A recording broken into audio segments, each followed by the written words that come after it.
Yo, what's up, chat? Mm. What's going on? Hopefully, hopefully you guys can hear the game because you know we're always trying to mess with the things in the stream, make sure it's all good, and sometimes it's not all good. Sometimes it be busted.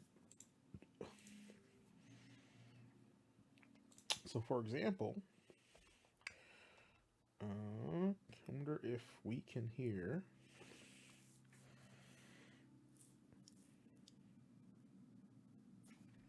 Let me know if you guys can hear the audio right now of the game. There should be like music playing. You know what I'm saying?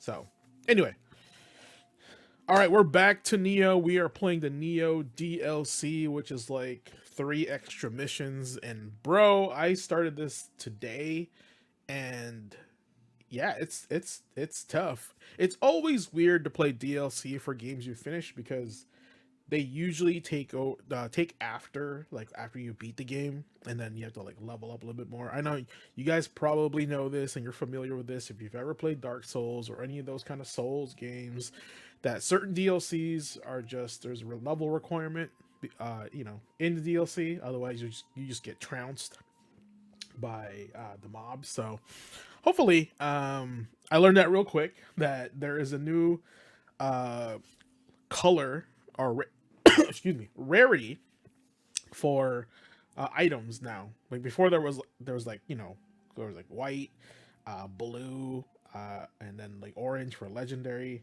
and then they added like mythical green, which is weird because green is like typically the common, right, in most rarities. Mm.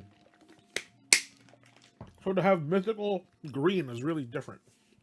But anyway, so apparently this DLC is all about Date Masamune. So if you played Sengoku Basara, right, or any of those Samurai Warriors games, he's the one-eyed dragon from Oshu, right? And apparently he's dabbling into Amrita stones as well, and we gotta try to stop him. That's basically the story. I'm like, I would say arguably I'm like 20 minutes in, but it probably took me like 2 hours to get to where I'm at, kind of relearning the game, trying to figure out what's going on, right? And just overall, just playing old fashioned Neo, because I did play the 3 demo, and Neo 3 was pretty cool. They streamlined a lot of stuff, right? And they focused a lot more on like streamlining the combat, so it helped with kind of like the extra windows, extra button presses you got to make on your character, and selecting, basically playing the game with less menus and less button presses to said menus. So it is a good change. Now, I know if you read the description, I was going to talk about a little bit about the state of the gaming industry, because it's pretty crazy out there. And what did we find out? So I'll give you some quick bites here. Quick bites. So if you guys are familiar, we do we do a show on Tuesdays at 8 p.m. called Gaming Academy, and it is a show basically where I lead a bunch of crazy guys with some experience in the industry, talking about the games we love and what we've learned over time about gaming and how gaming can actually enrich your life, because there's a lot of lessons to be learned from gaming. So check it out, 8 p.m. Pacific Standard Time, called Gaming Academy, courtesy of Gamer Quotient. It's kind of a play on IQ. What is your GQ? What is your gamer quotient, right?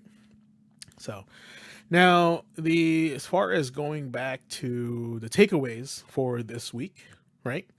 Project Helix unveiled at GDC 2026. Microsoft officially revealed Project Helix, a new hybrid, a monstrosity of both Xbox and PC, which is crazy, because like they were going for like everything is an Xbox. Now it's like, oh, we're just gonna go with this new console, probably to battle the Steam box.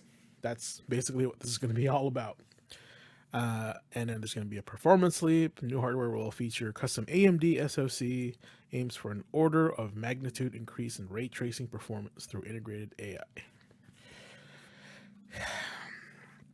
They keep pushing these graphics, man, but like ultimately it's the games and how well these devs can mess with these the hardware. Developer roadmap: Microsoft plans to begin shipping alpha versions of the Project Helix dev kits in 2027, so not going to be out for a long time. PS5 Pro graphic boost. Sony's rolling out a PSSR 2.0 Spectral Super Resolution update in March 2026. Will improve upscaling for lower resolution classic games. That's pretty cool. I'm always down for that. Price speculation: industry and analysts suggest the high-end nature of Project Helix could lead about a base price of $900 or more, significantly higher than current mid-generation consoles.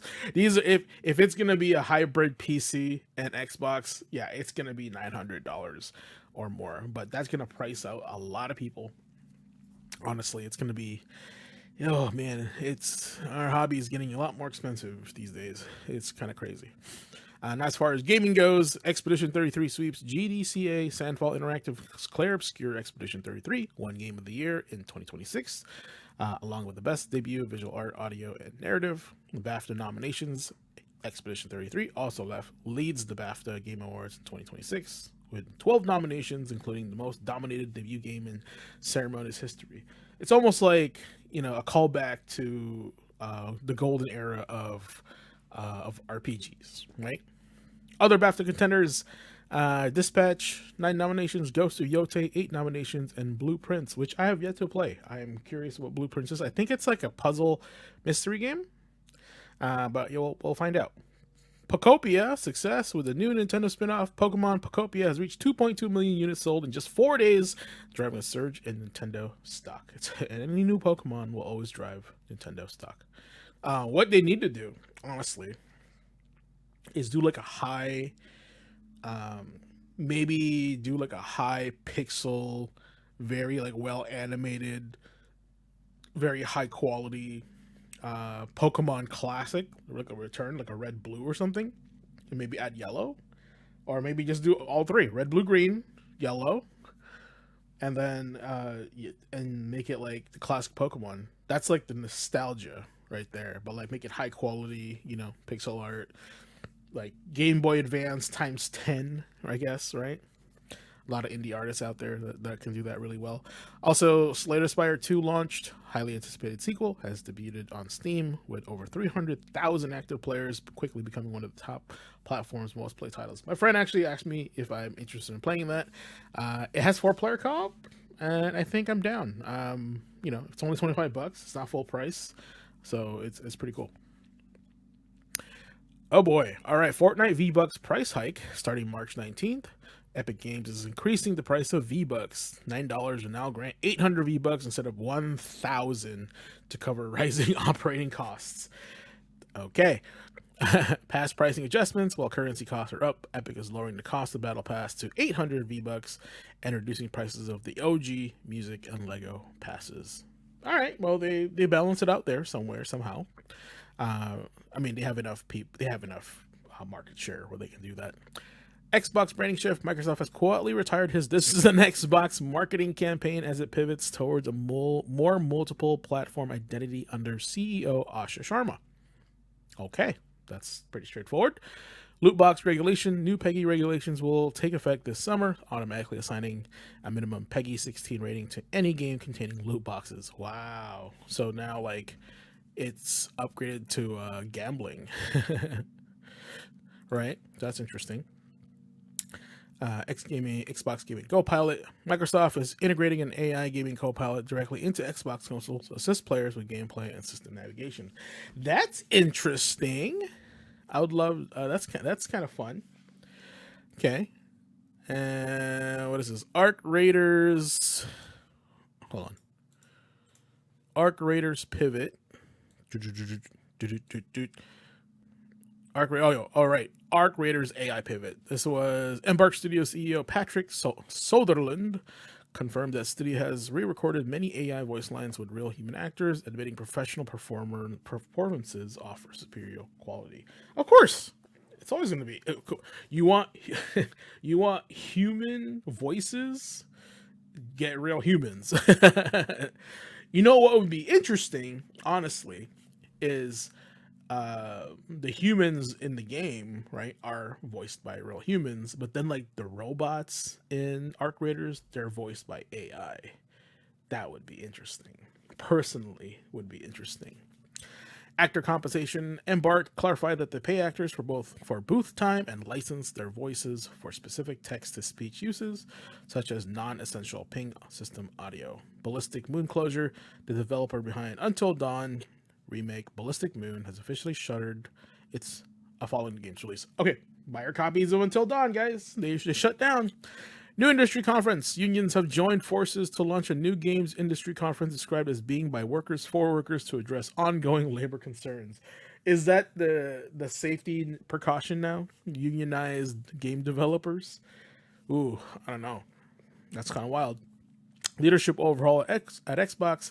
The hardware announcement follows a major leadership change where Asha Sharma took over as CEO following Bill Spencer's retirement and Sarah Bond's departure.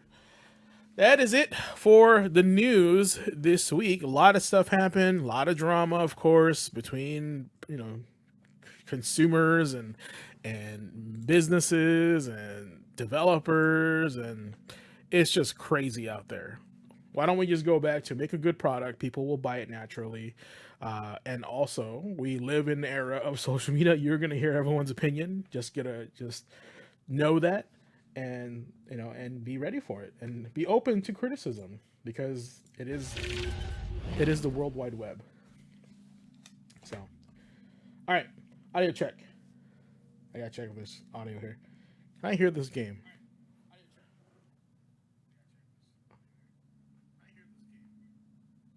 I don't think I hear this game. Okay, so let me see if I can fix this.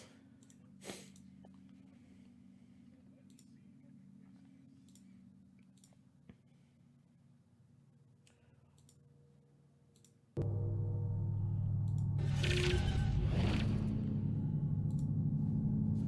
me see if there's audio now. Okay, there's audio now. Okay, weird. Weird. Oh, you know what?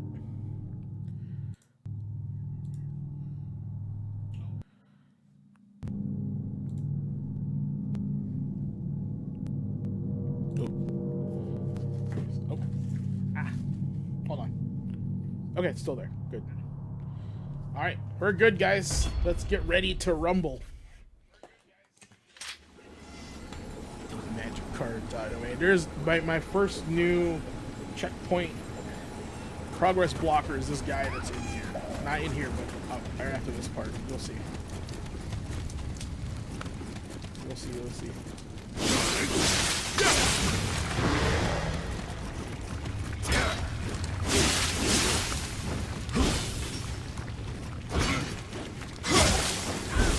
Echoing.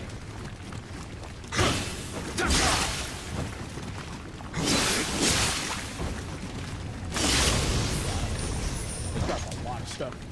Okay, 1 second. Hey, you not pause the game fast. Okay. Items, then pause. Why is... I can still hear it. Why is it coming out of my system?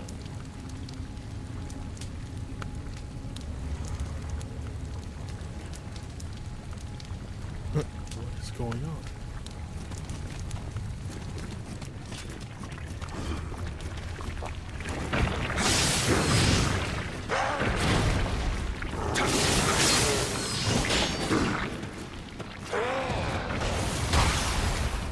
Okay, so hold on. There's audio coming from the monitor. I see. But why?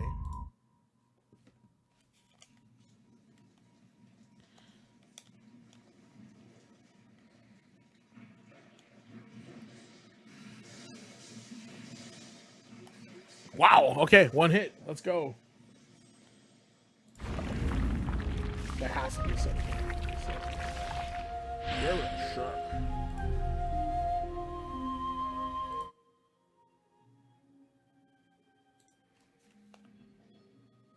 Still going. Still coming out.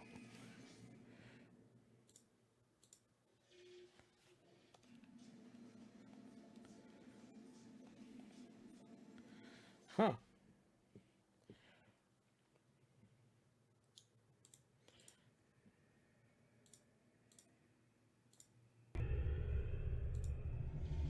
Okay. Let's see if it still makes the sounds.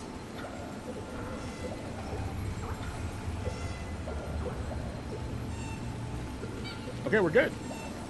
We're good.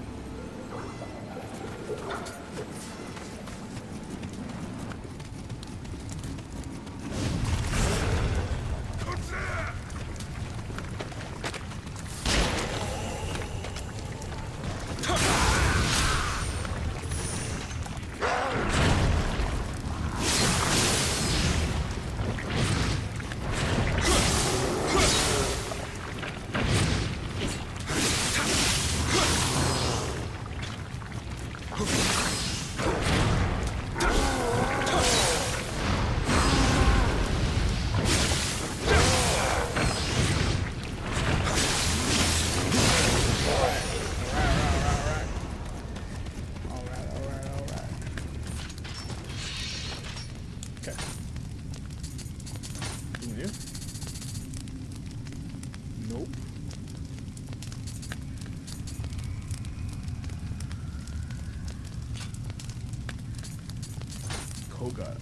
Kogamaru.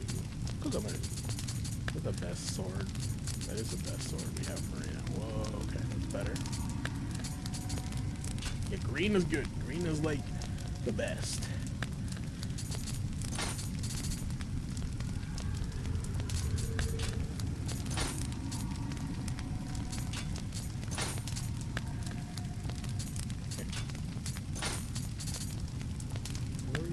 West.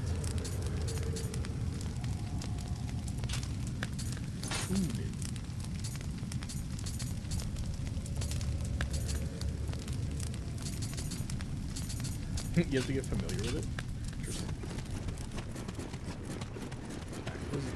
This dude right here? This dude right here. That's my first roadblock.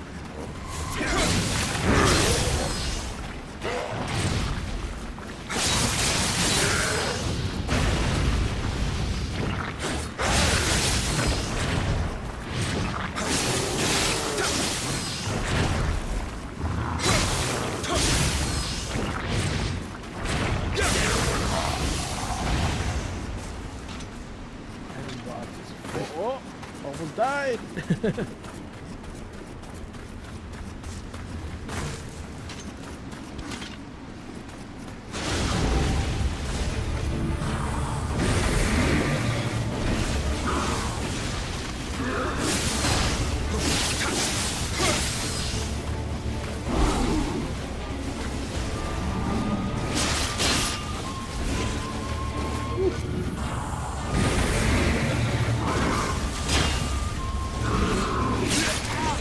How did that hit me? That's crazy.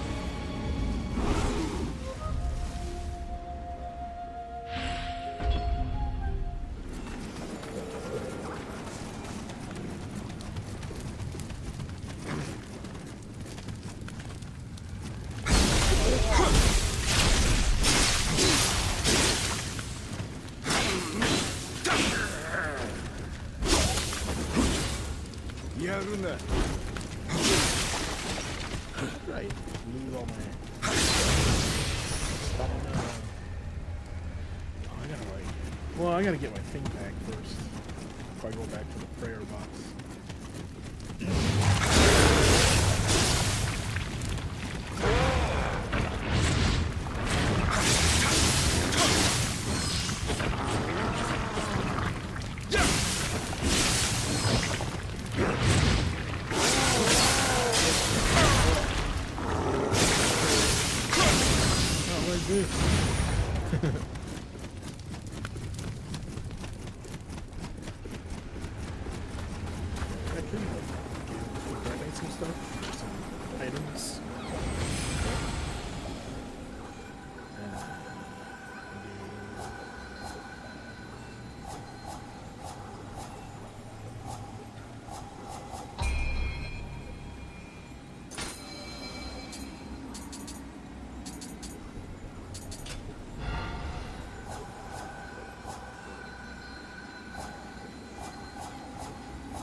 Damn, there's so many items. What the heck?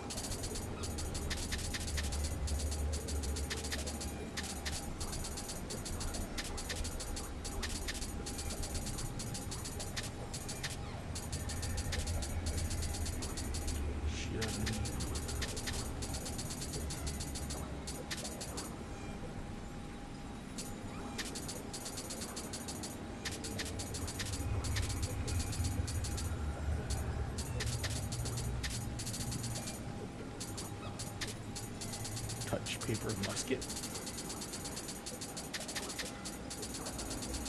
Gonna be a lot.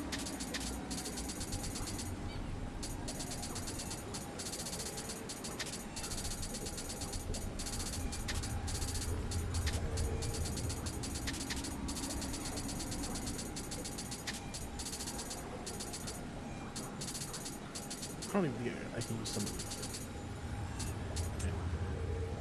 That was just crazy.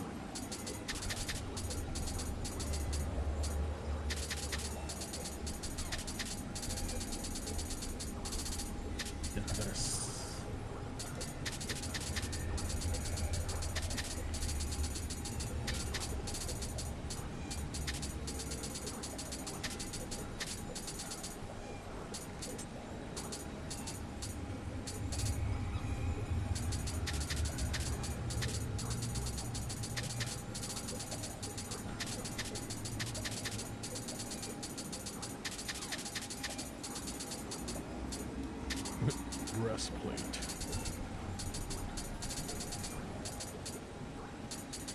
Oh, I think blue is better. Yeah, blue is better. Is it? What's the rarity?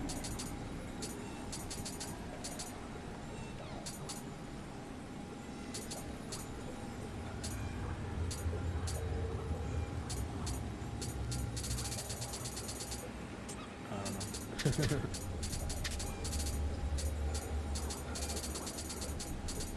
No idea, bro.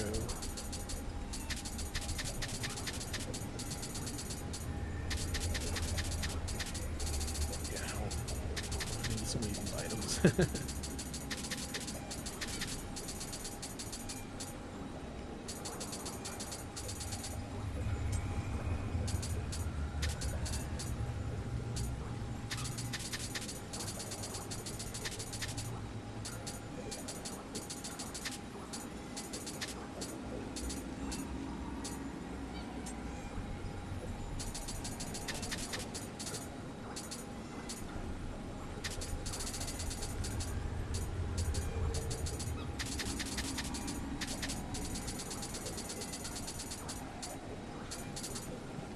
Okay, offer all that.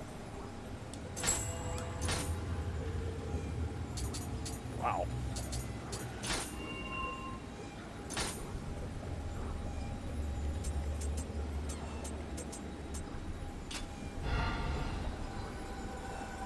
Did we get more unlimited?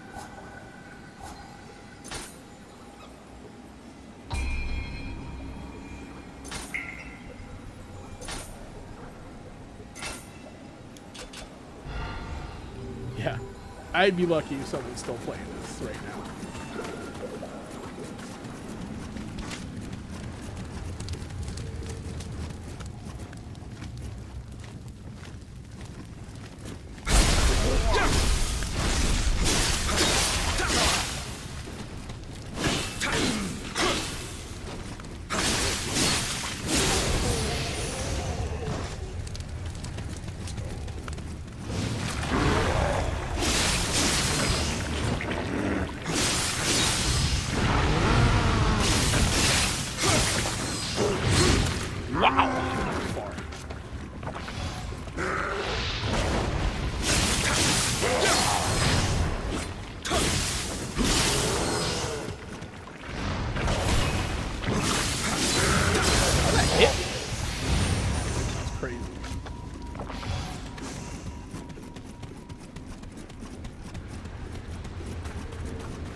Sharpens, iron sharpens iron. Let's go.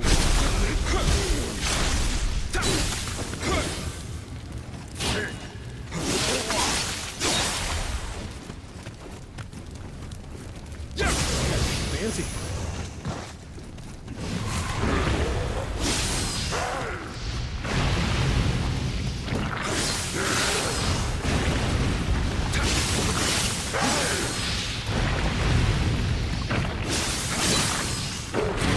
Oh.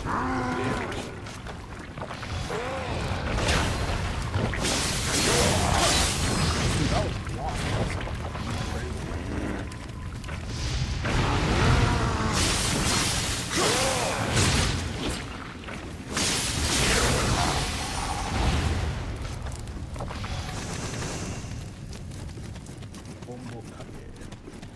Anything good?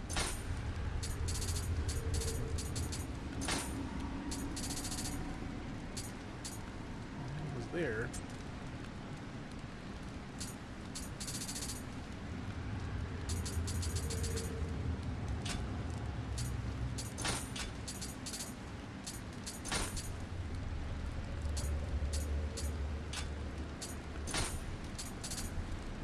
These drops are not dropping.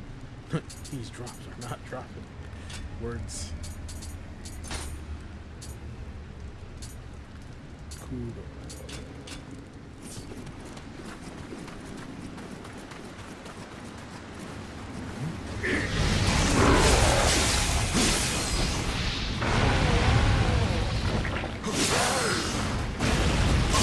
Brother.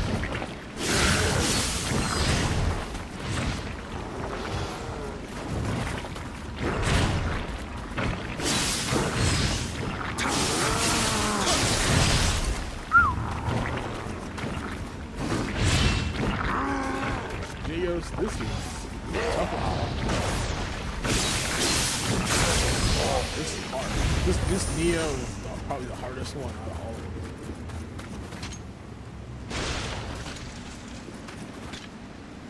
them. Yeah.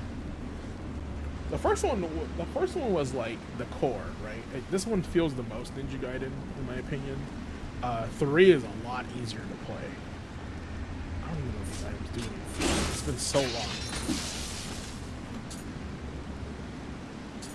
Sacred Salt. Ash.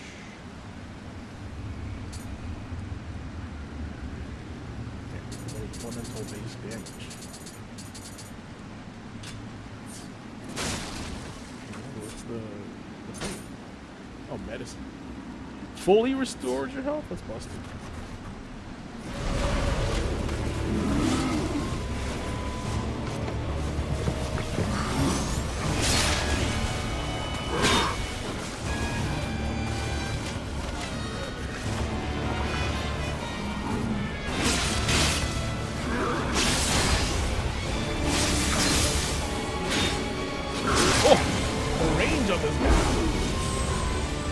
I mean, I don't even think Ninja Gaiden is Souls. I think Ninja Gaiden is like Devil May Cry.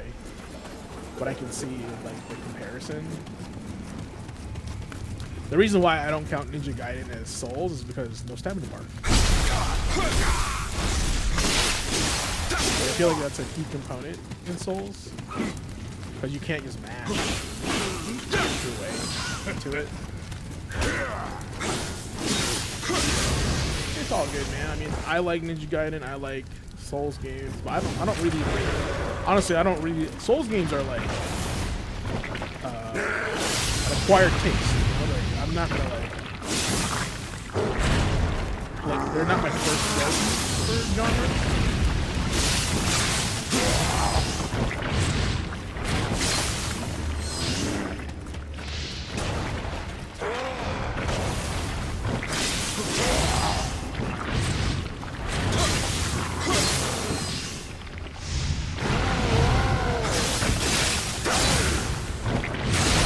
Come on! You missed the entire game. I mean, if you get it for like $5 and you play it, I think it's worth it. But like, there's nothing you're really not. I feel like you're not really missing much out of it. It's not everybody's game for sure.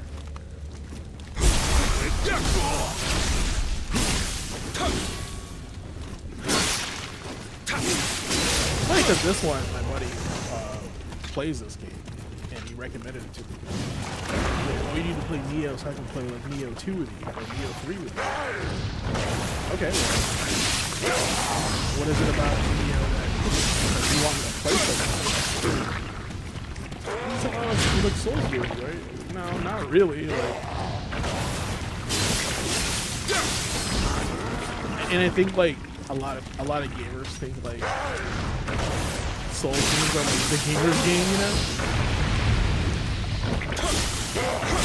Like, you're not a real gamer if you don't play a Souls game. Nah, that's not it at all.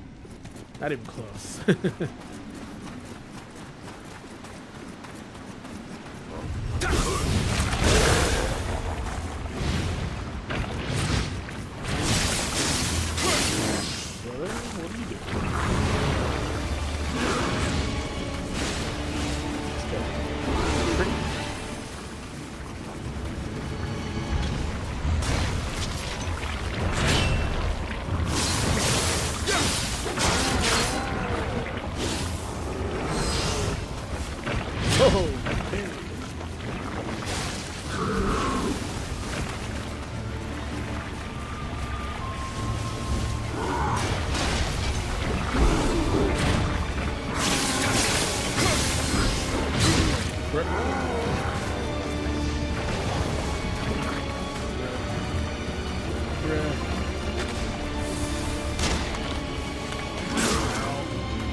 Definitely unforgiving.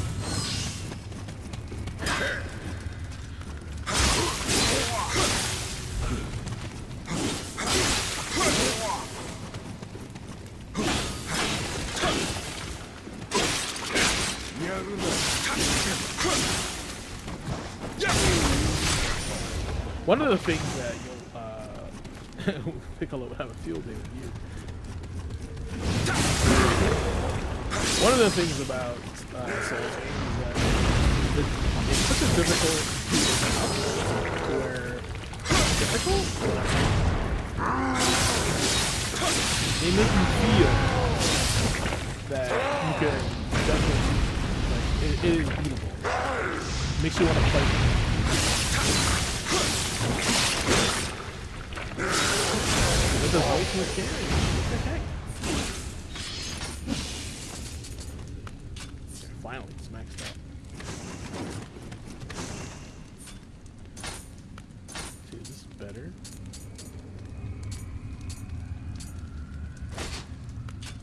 Wow, that is an awesome sword.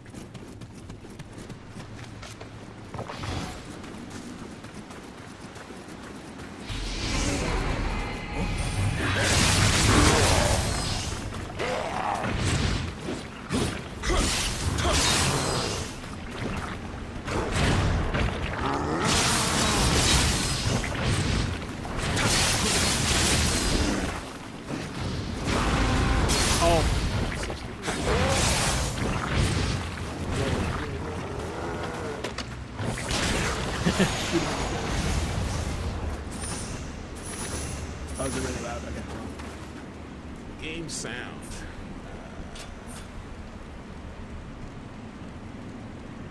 Pause? What pause?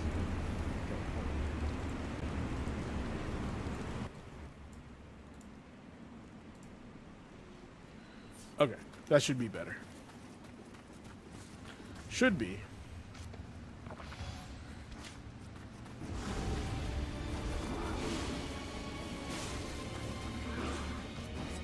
$38. Don't do much.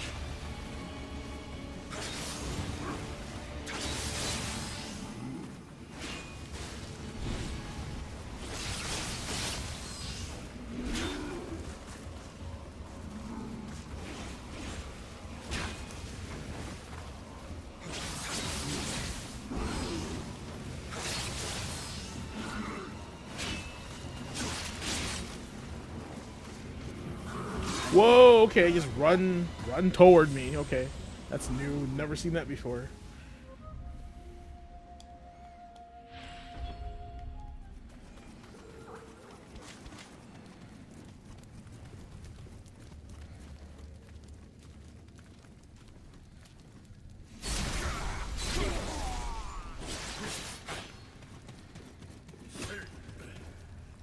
Oh, you did. I got wrecked.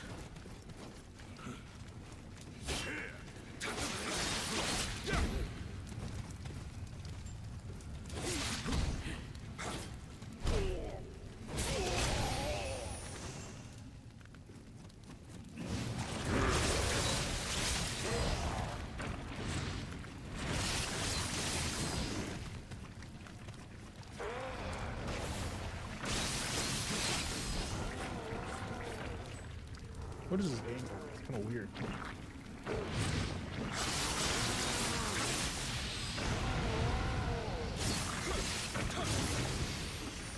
Dual swords where it's at. I need better armor though.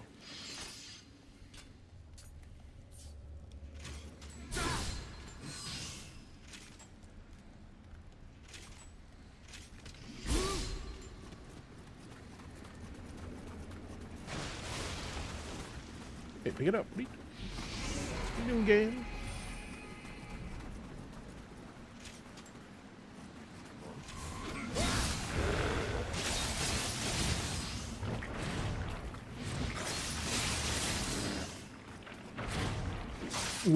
Okay. The random, like, spear slash out of nowhere. Got it.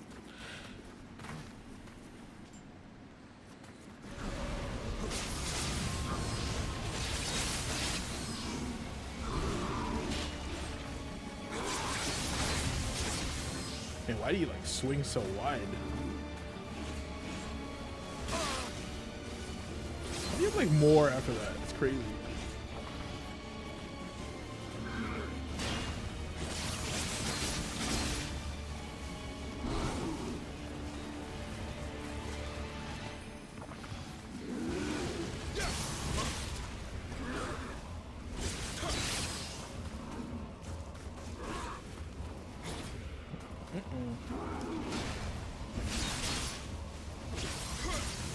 I blocked that too.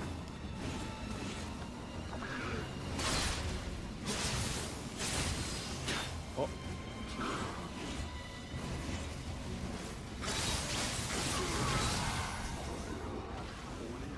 Fucking finally, bro. It's the demon harvester. Am I the demon harvester? Oh, look. A checkpoint. So what I'm noticing about the DLC is that there's always a checkpoint right after you beat somebody strong.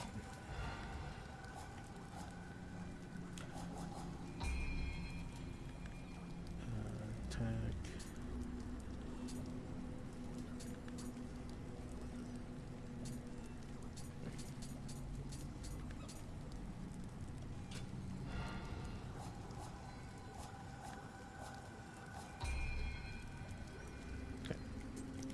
Gonna head and sort these? Where's sort?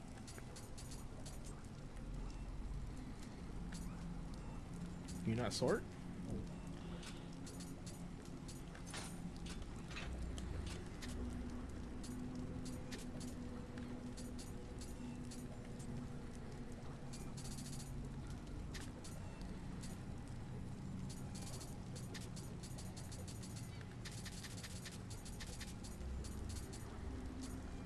Sort.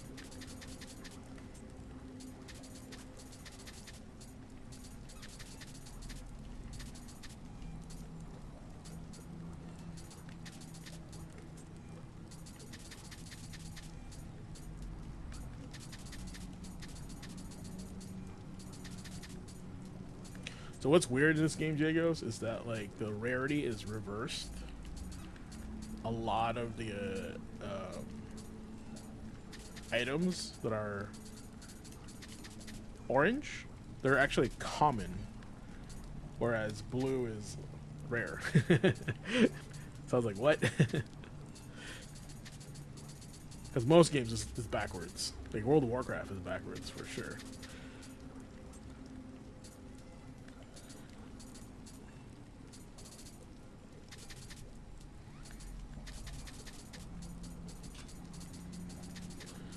All these items I can sell. Why am I hoarding all these?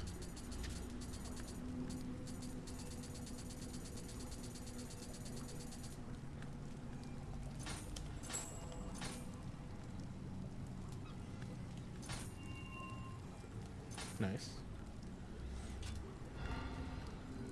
Okay. This is locked, I bet you. Yep, I knew it.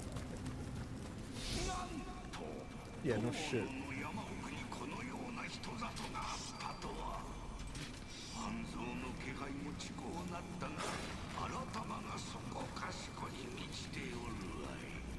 What's up, Blue?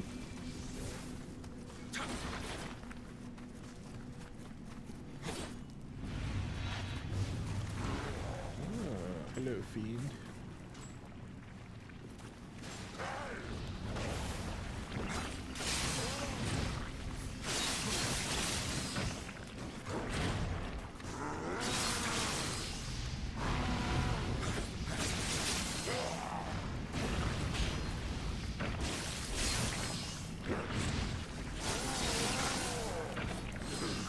I hate that you're like on the wall.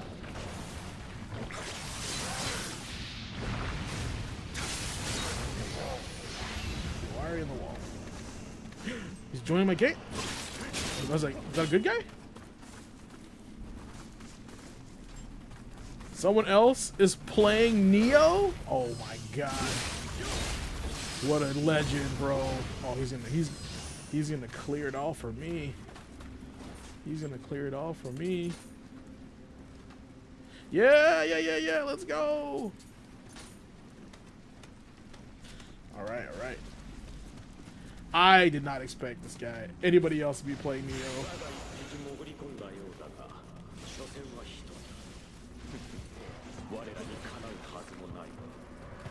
Oh!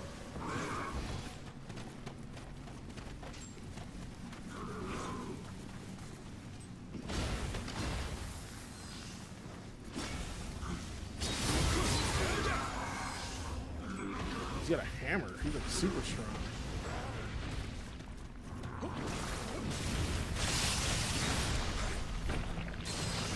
Whoa, roll back? What's happening?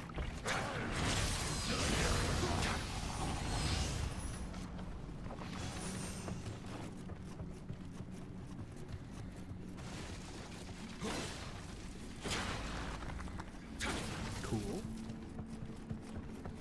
Alright, can't go too fast because I don't know what's happening, you know? Secrets?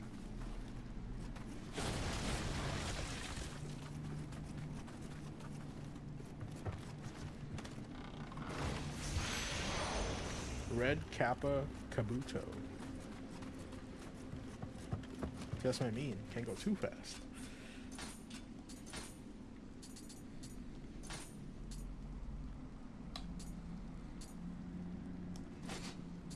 That's cool.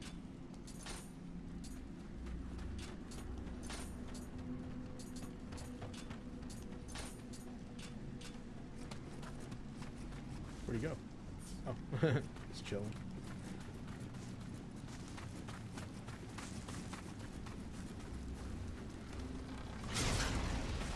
Okay.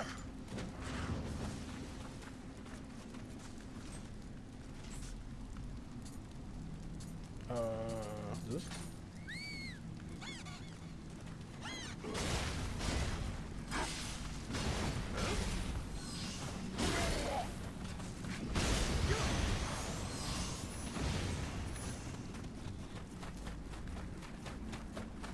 So that guy right there, you're supposed to match their gesture.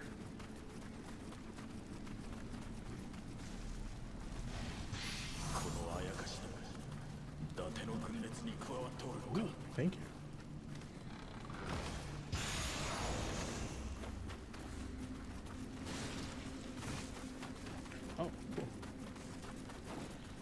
showing me stuff.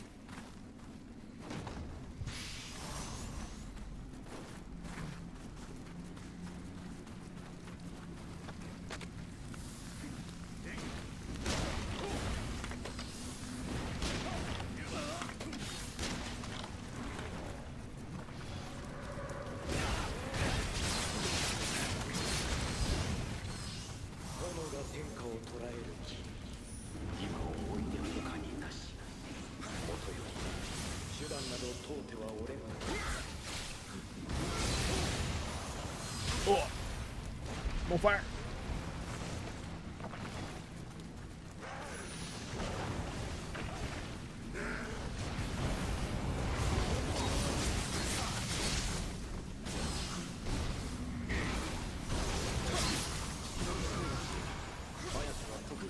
Oh my god, this guy's just clearing these things.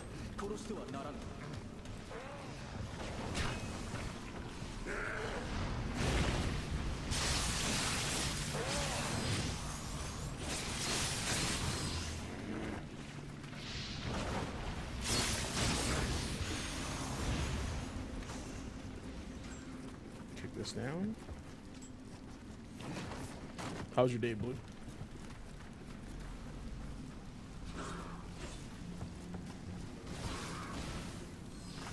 Wait, can you not go there? I'm gonna open this.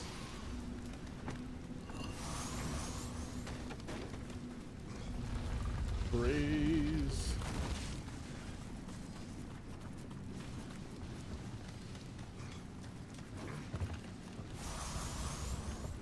Maybe I can't go there.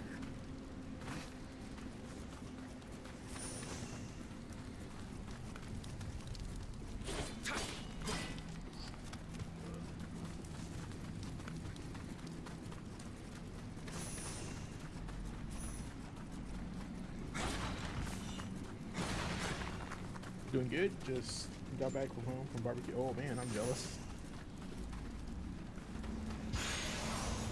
We got a new longbow, bros. Long bro.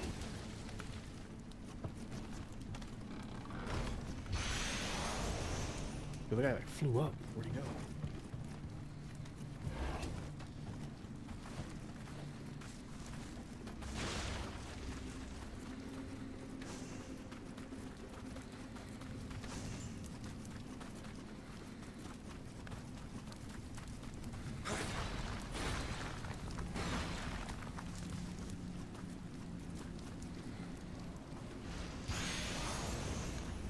Soldier armor, okay.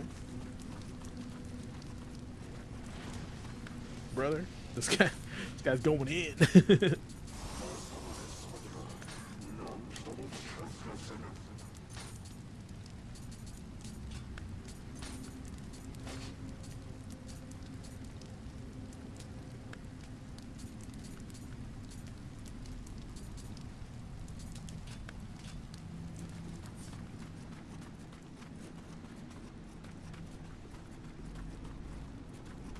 Okay, guess we're going in there.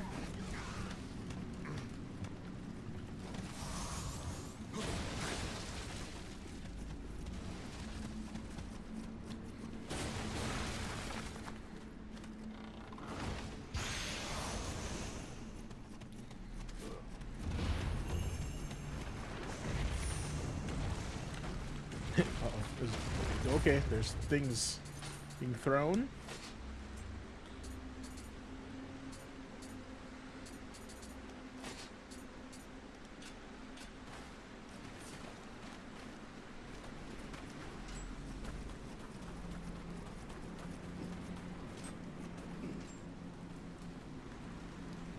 What about this?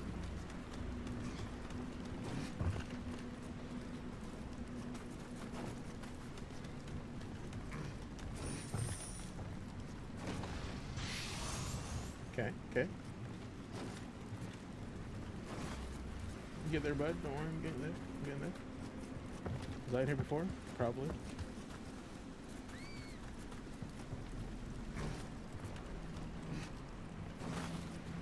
Okay, where do you go? Okay. Oh. Get lost. Get lost.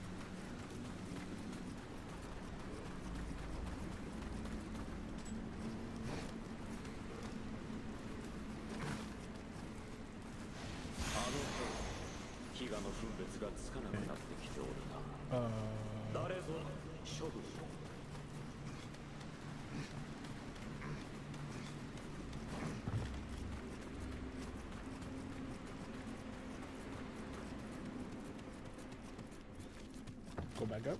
Go back up. Okay.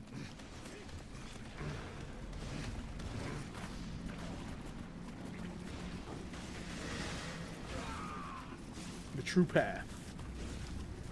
Just here, apparently.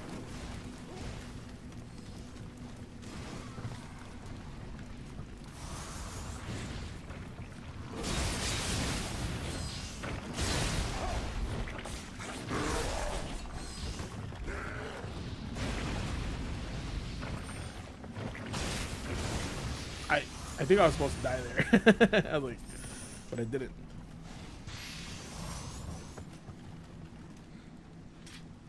Take it though. I'll take it. No complaints.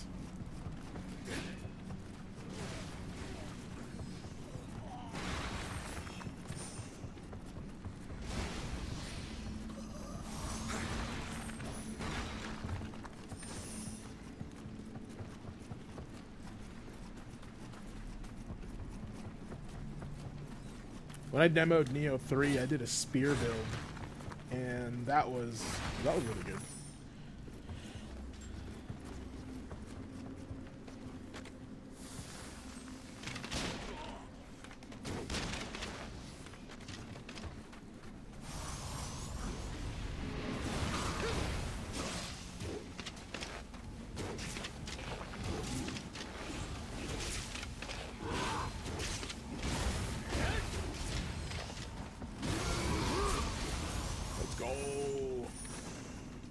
I'm all arrogant. Like, alright, let's go. Beating you all.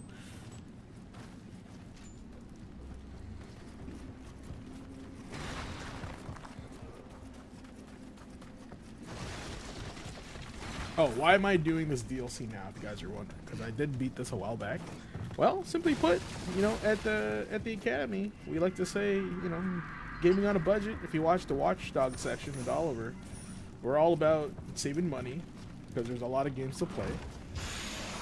And the whole ass game, the whole ass DLC season pass was literally 50% off. So I was like, I'm in. Put me in, coach. I'm ready.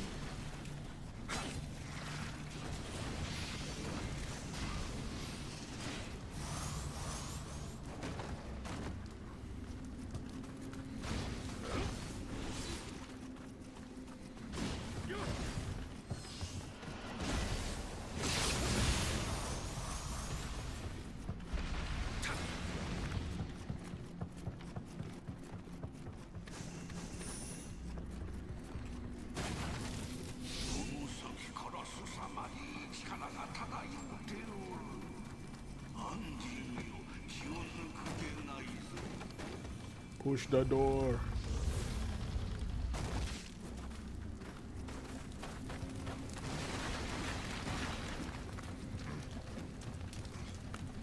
Oh, sick. Okay.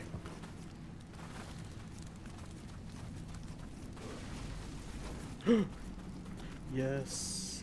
No yokai bros. Yeah, this is a helper ass helper.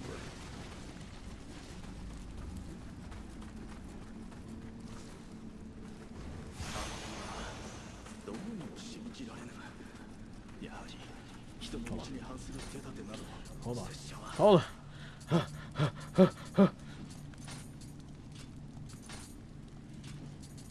I have new weapons? Axe? No.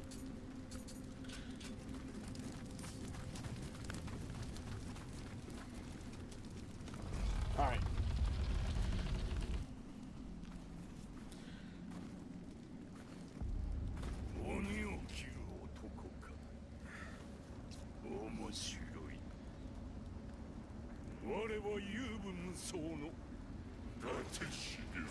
So they just straight up are like, we're just gonna be yokai and demon combined.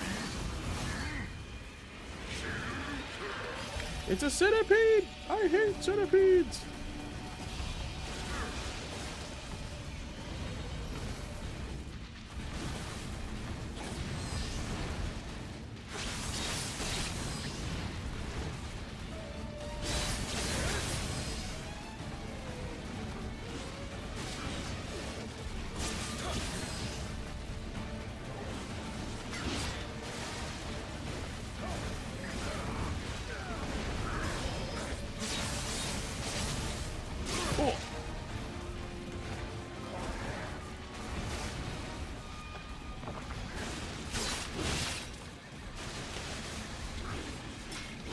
You're a hero, brother, wherever you are now.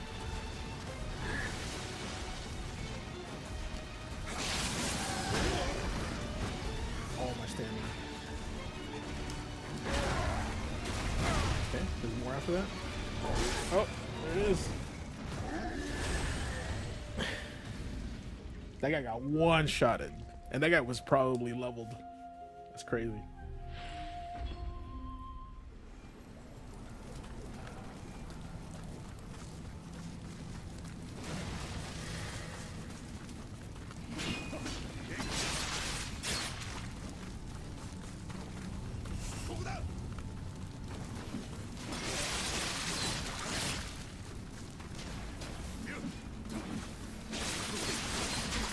Ow.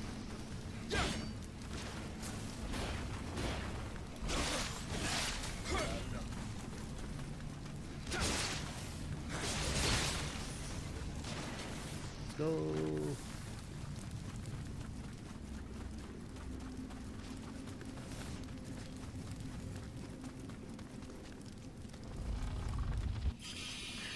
Okay.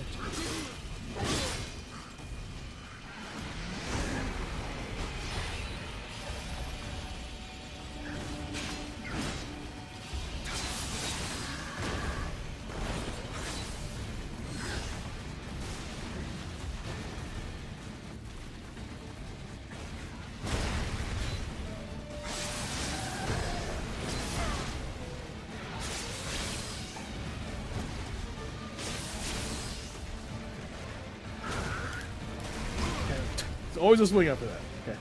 Big jump.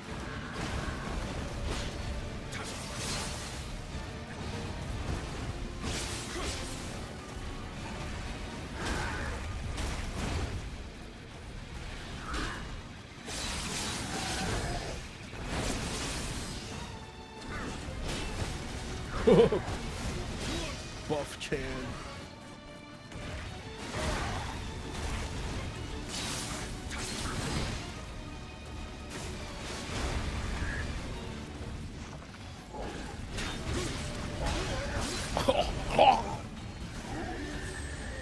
Yeah, these character designs are great. They're truly nightmare fuel. What if I could call this guy again? Let's see.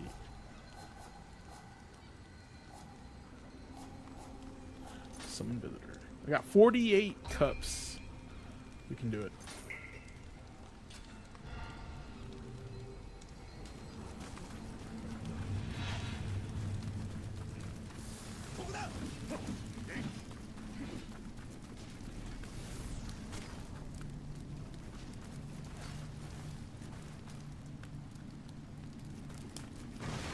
You just finished streaming Absalom? Okay. How'd it go?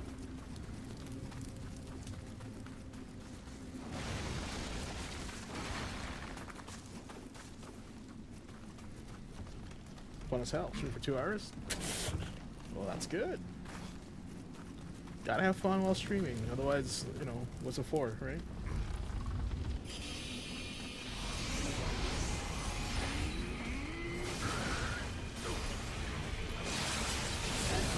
Blaze Samurai.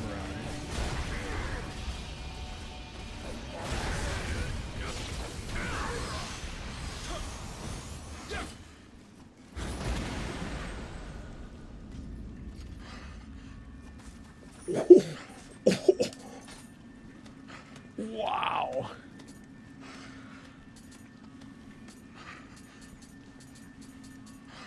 What a legend.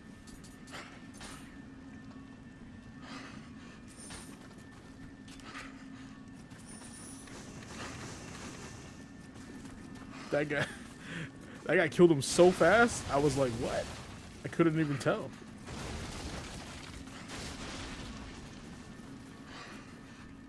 Where's your face? Oh, there it is. Took a lot of trial and error, but I managed to do a perfect run. Ooh, okay.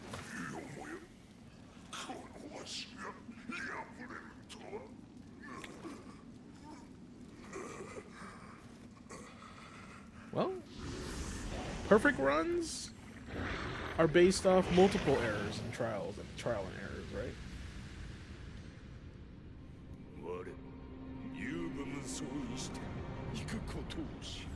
Ugh, centipede spirit. It's gross.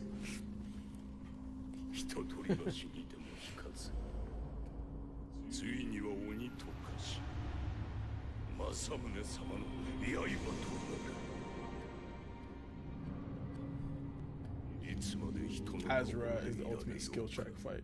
Funny enough. Would you say it's skill check or knowledge check? Like knowing the patterns or anything like that?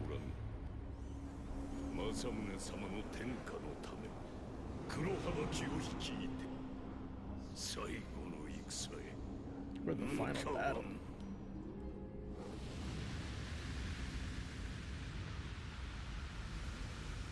His patterns are pretty random. Yeah, I guess skill check, right? For sure. You know, you can spoil it. It's all good.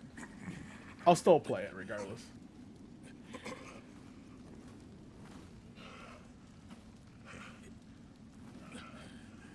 Ooh, that's fun. Flashes.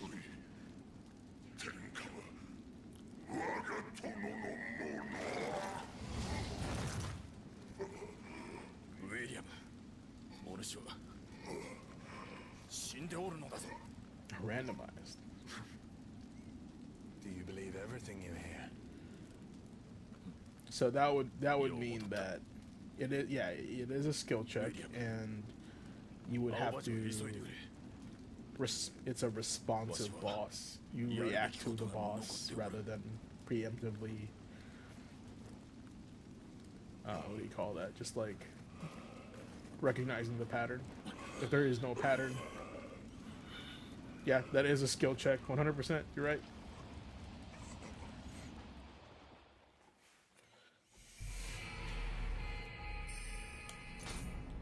Bisha.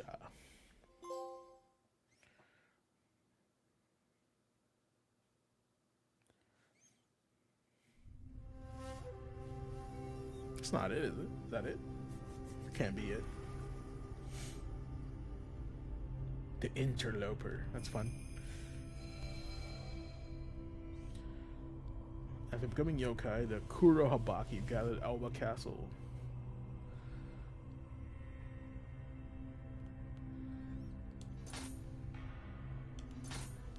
The Murky Demon. Okay.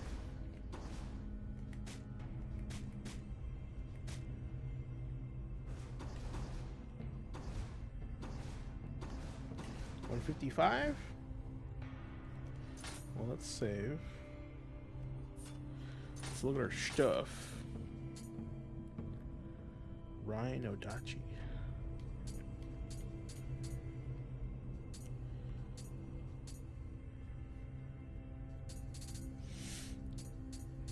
$150 plus 1.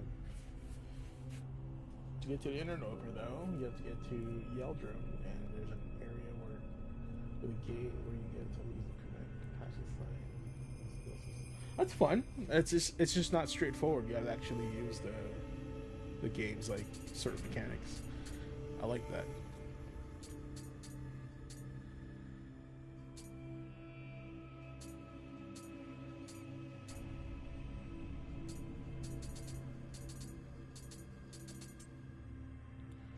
I have not had a double sword in a long time. And my guy's double sword.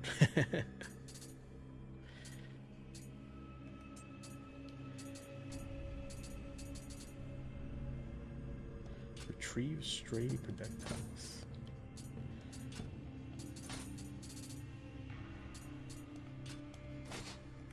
Capito.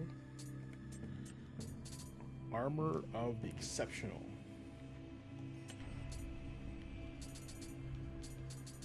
He who never retreats. Oh, interesting.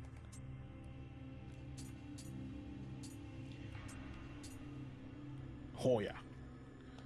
Oh yeah, we doing that.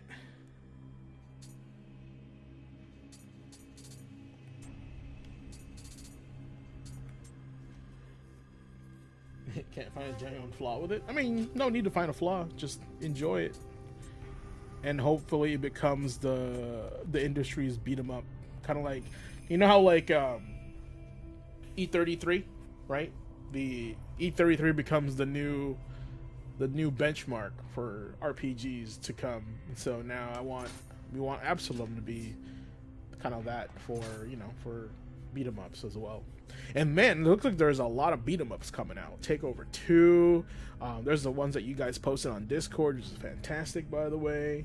Super cool. Thanks for the what do you call that? The submissions. Also, I saw those as well. So that's cool. Got some more Headmaster's Death stuff. So we'll get that covered as well.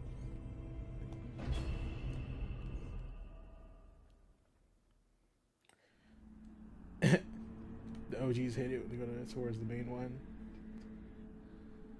I mean, yeah, double. So I gotta be real with you. Double Dragon Revive. Graphics was the issue with that game. It looks like a Temu Fighting Force. You know, it looks like a really good PS2 game. You know, you gotta have a specific art style with it. You know, and I feel like with Double Dragon, you should have taken it to the SLR route or something like that. Your budget on the visuals should have gone on Double Dragon, or budget on Double Dragon should have gone to the visuals in that game. You know, I say Fighting Force, but you guys tell me what it is.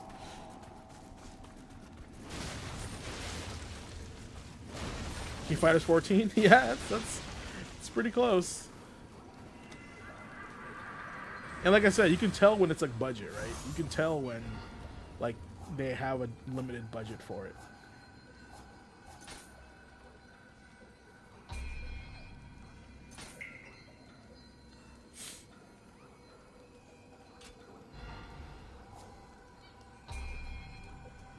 Swordsman. Let's do weapon, yeah.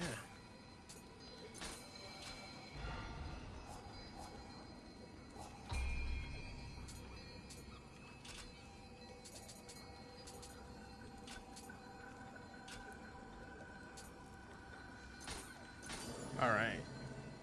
Stats.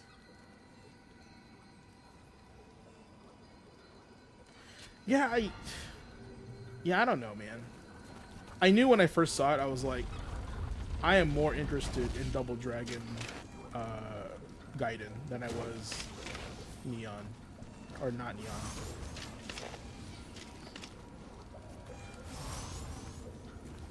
Revive.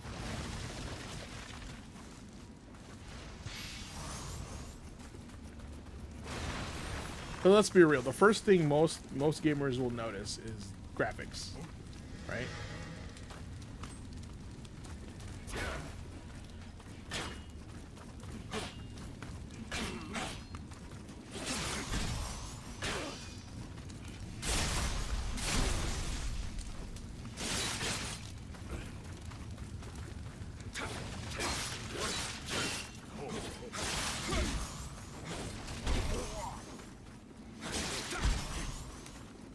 Got him.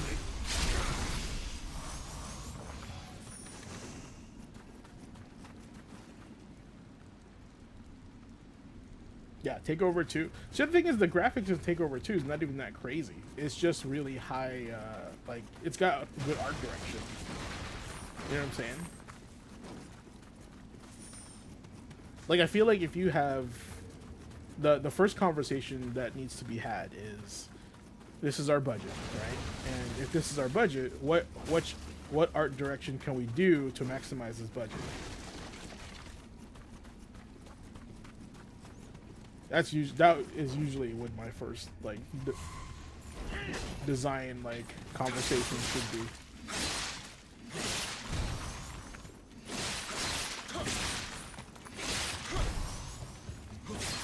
Oh, we got a lot of stamina. What the heck?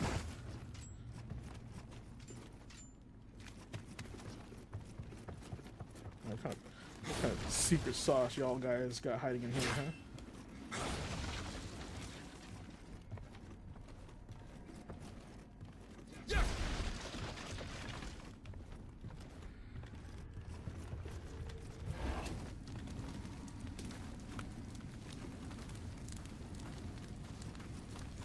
What y'all hiding over here, bruh?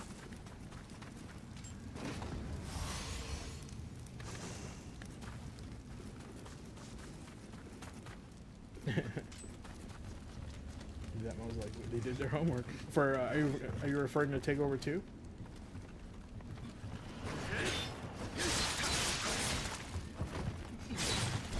And yes, Matt McMuscles is providing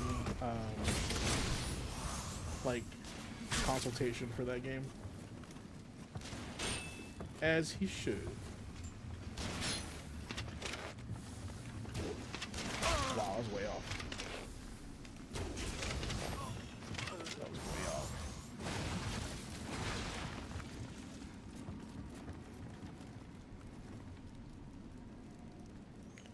So is that a ninja? That is a ninja.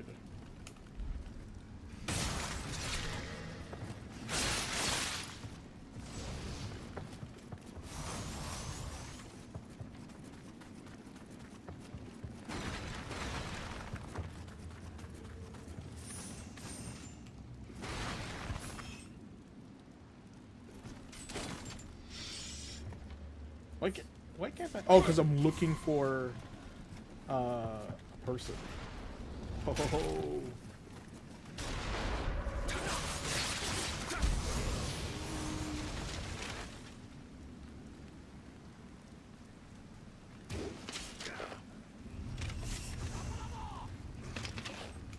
Where'd that guy come from? What the fuck?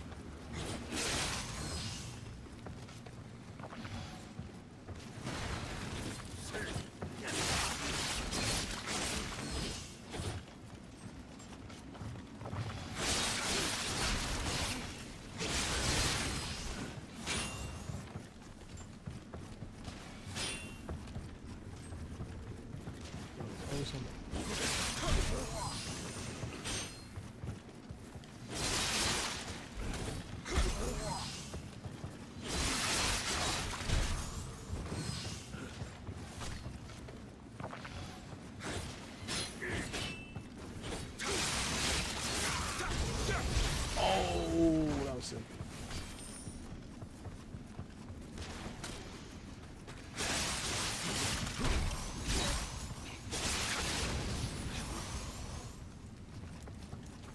Oh, almost died.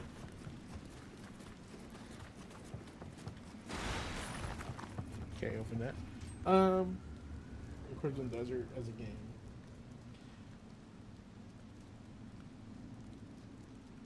Well, I mean, if you pay attention to the Takeover 1, it's an okay game, right? But, like, the execution of what they had as far as game, said game was pretty good.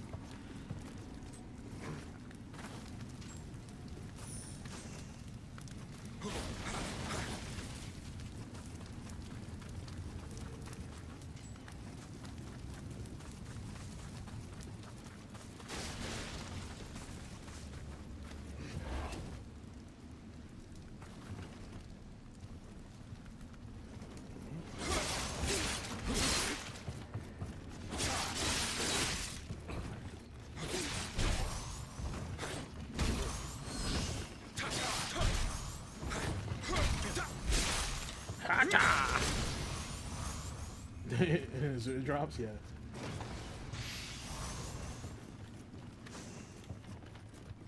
I guess, like, my question for you is that, like, what is your big concern about Crimson Desert, Andre?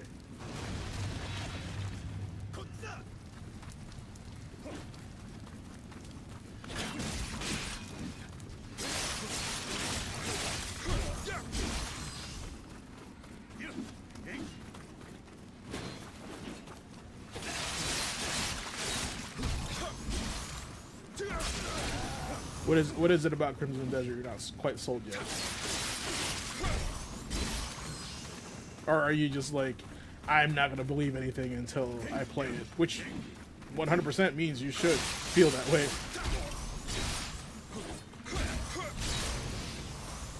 Everybody should, in some way almost feel that way.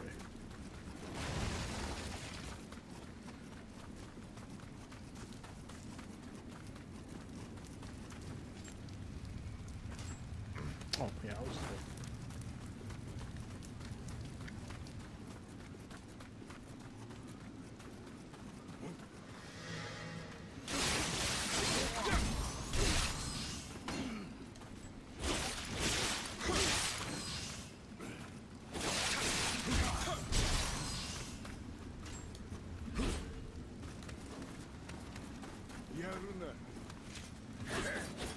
oh, okay.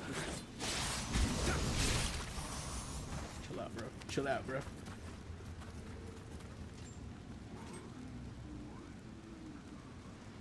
I supposed to go this way?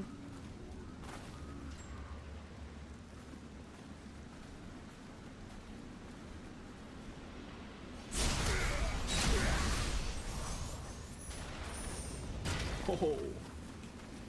Oh.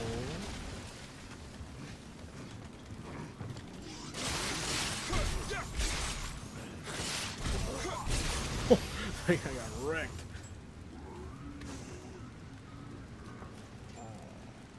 Put it this way, GQ, I have more faith in Crimson Zone than GTA 6.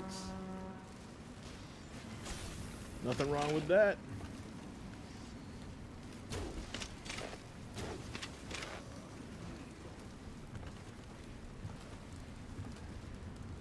And you know, let's be real though. Crimson Desert could be a well-packaged pile of dog crap. We don't know that yet. Like, do we have confirmation from other gamers that are not grifters that are like, oh, this game's good? You know what I'm saying?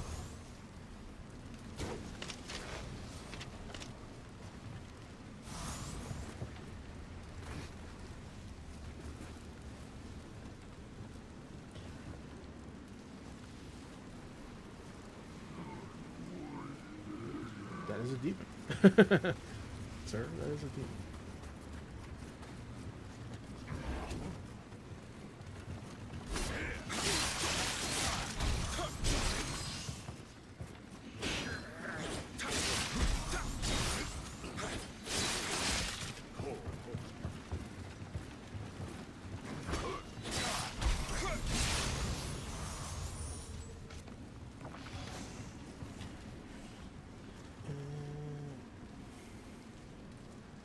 Try to hype it up. Honestly, like, unless you played it for yourself, I wouldn't put too much weight into anybody's decision. It's important to have your own, you know, your own experience with the game. Like, how many times have we played a game that's like, we liked it, but then IGN and all those haters hate it, you know? Like, it's just how it's been.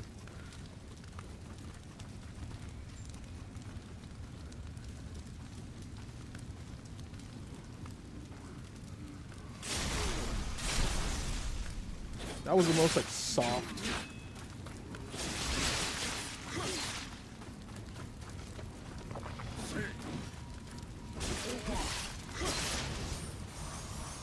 I just not open that. Okay. We're not opening that.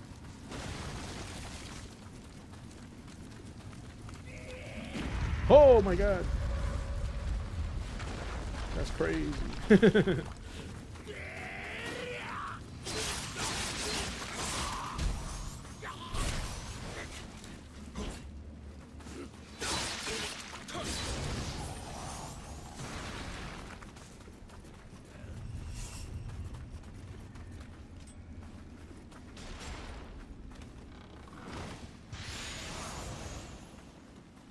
See? That's what I mean.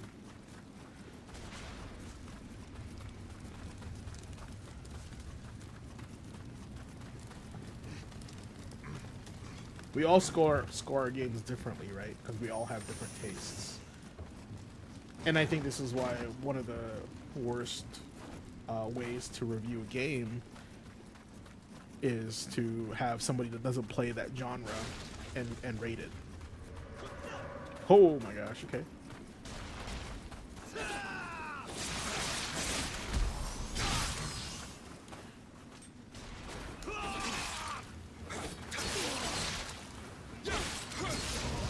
Parries are weird. They don't work when I want them to.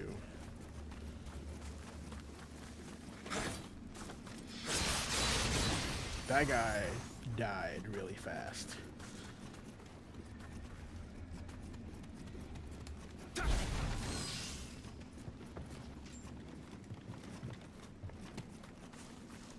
Hello?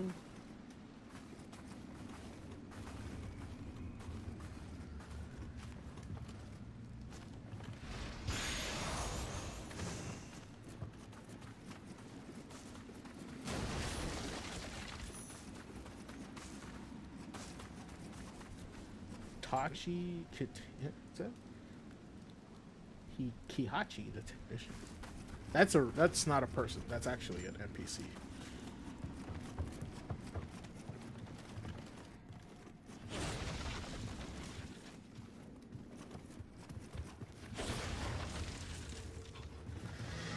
Knew it.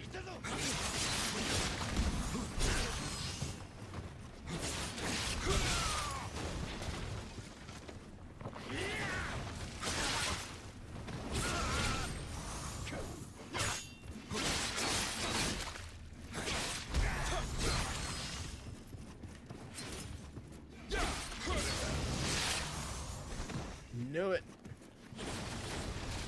The little rats.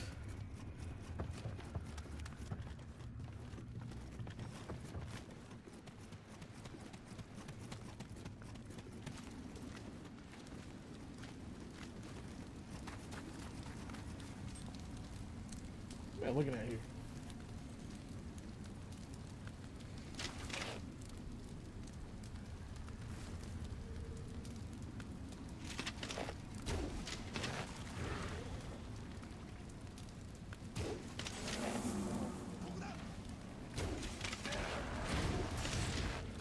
Brother, what a tank.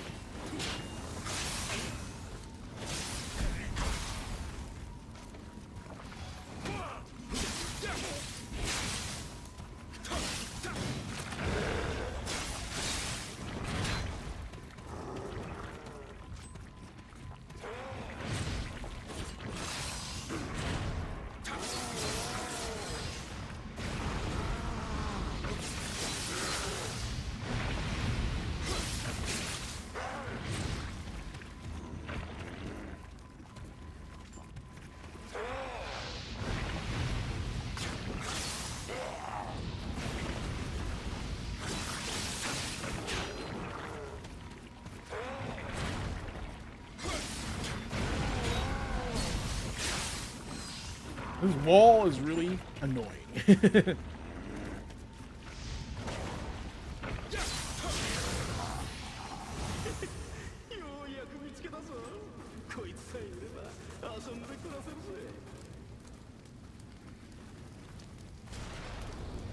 Oh, see, I knew there was a freaking guy there.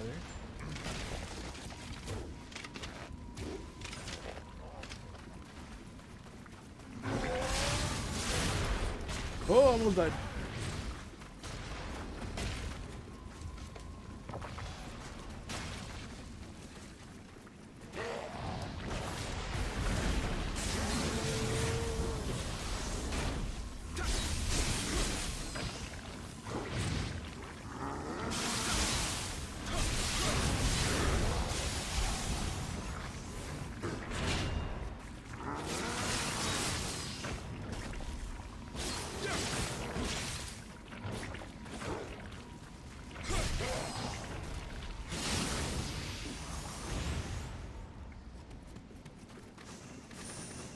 Interesting.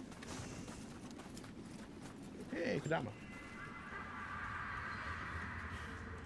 Alright, let me catch up on chat here, guys. I'm just like... Oh, I finished it. Cool.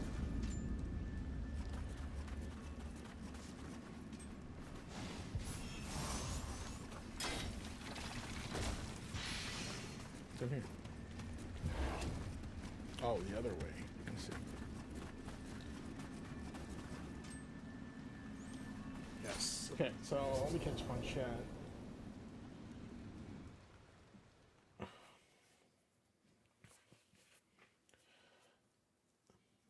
Like most of people in RPG spaces. Okay, yeah. hear about the DRM and I feel let down. Well, I don't know what the story is. So here's my theory on the DRM part. My theory on the DRM part is that Darumo, right, whatever, they want to sell copies of Darumo, and they think Crimson Desert is going to be downloaded by many, many people, right? So I think it will be temporary. It will have it, but as time goes on, once they have their sales, I think it's going to go away. Because there's no reason for that game to be online, right? Unless there's things we don't know yet about the game that requires you to be online, that like gives it updates, or like maybe there's a real-time events or something, you know, kind of like Diablo, right? It doesn't have to be online, but it is online because it needs data from like the server, right? Stuff like that, you know. But if it's a single player experience, why does it need to be online, right? So that's my theory. There is they're trying to sell more copies of that, and then they'll take it away later once like maybe after 90 days. It's not going to be 90 days, but I feel like over time it's going to go away. But yes, you can't spell ignorant without IGN. That is correct. That is correct. And any game that's 7 out of 10 is just them saying like we don't want to get hated on, so we're just going to score it a 7 out of 10 because we have no spine. That's literally what it is. So. It is Brawler, publisher, propagandist. Delia. Yeah, Adam Sessler would have a heart attack if he now saw JRPGs are still thriving. They were always great games, but just the Western media was just biased. Adam Sessler also lived in an area where it's like it was a dude bro area, like, you know, X-Play, and every game was like a third-person shooter, fighter, brawler, right? And it was just like tribal tattoos and energy drinks everywhere. That's kind of like the peak of his gaming career, right? And I do know that as people get older and they mature, yeah, they're allowed to change what is their priority, what is good for them. But the problem is, like, you have to look at it objectively. Like, why does Stellar Blade get less merit because she's attractive? It has nothing to do with the game whatsoever. Does the game play well? Does the game feel well? Is it welcome? Does it welcome new players? You know, is it new player friendly? Is it challenging enough for those that have played the genre before? Stuff like that is the stuff that I really need to kind of, you know, review, rather than just like, oh, it's just another one of those. It's like that has nothing to do how good the game is. You know, that's your commentary, your social commentary on the game.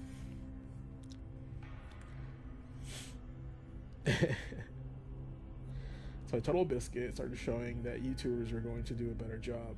Yeah, well, they're real people playing real games, and they have no attachment, you know. And it's already been identified why they act that way. They don't want to lose access to those avenues, those invitations, right? So that's why they have to rate these games a specific way, talk about them a specific way, because otherwise, if they're bad, Big Daddy Corporation's gonna be like, well, we're not gonna invite you to more shit if you talk that way about our games.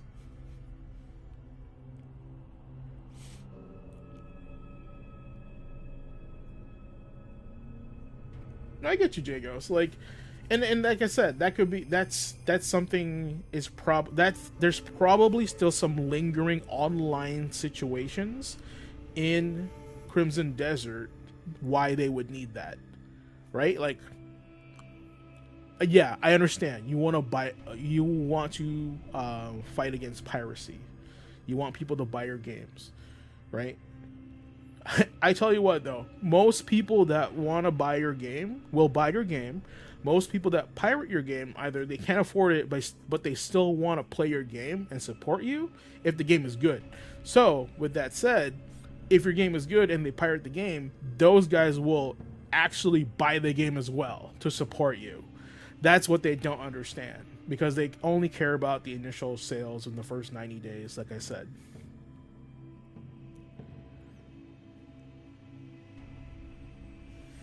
Yeah, it's very big on the 2000s culture like that. Personally, some TV shows or movies haven't aged the best, in my humble opinion, and also the dude bro era and ending was really just everyone growing up. It's true, as his own miserable also burn him to the ground in the long run. Yeah, Adam Sessler just wants everybody else to be miserable just like him, and you know he's going through his own stuff, and he needs to get away from social media and stop talking to people, so he can deal with his own demons. You know.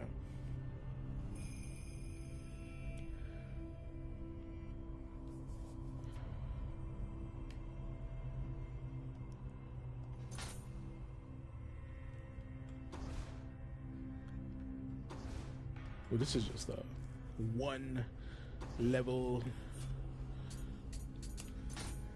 level.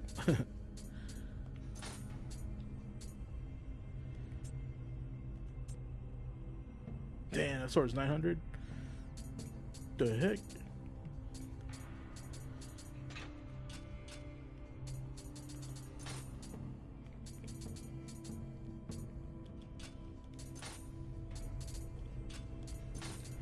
Strategist Zukin.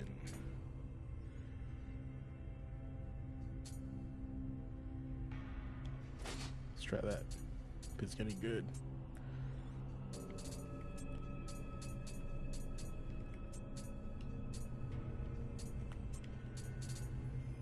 Okay. I accidentally hit my eye. Sessler recently had a Streisand effect as he cried and threatened to sue someone for making a video on Next Play without watching it. What? That man's insane.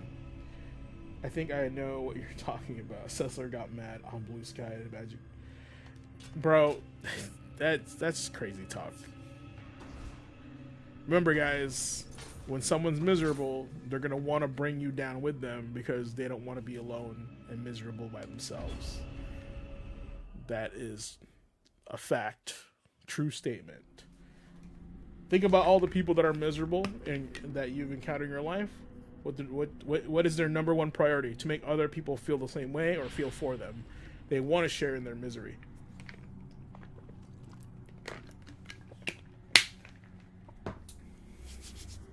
Right? Don't let other people bring you down. But do let other people bring you up. Alright, what is this? This has to be like a Mortal Kombat match.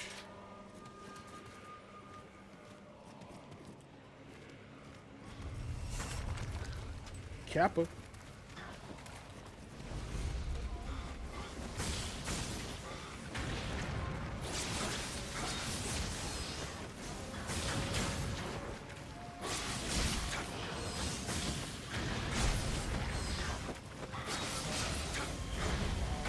Oh, why?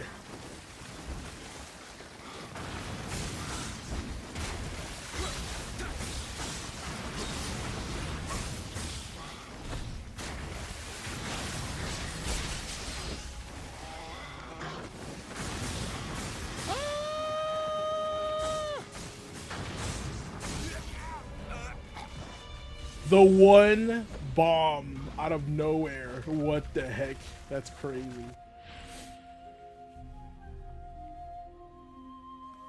That was insane.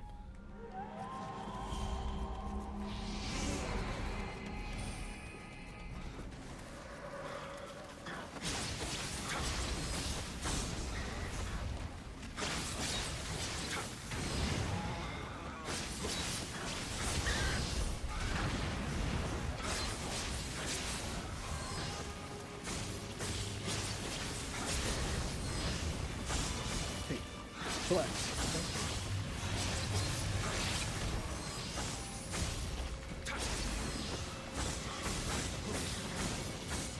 Oh, he doesn't do a lot of damage.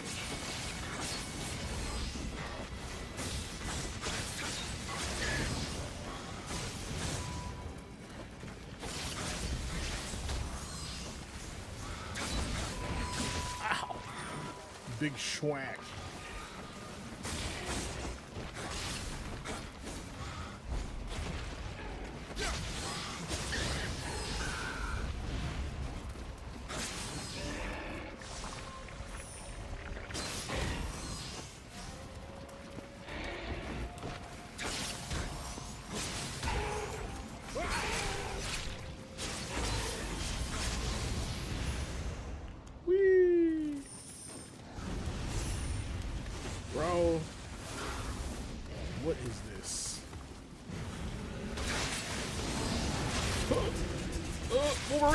This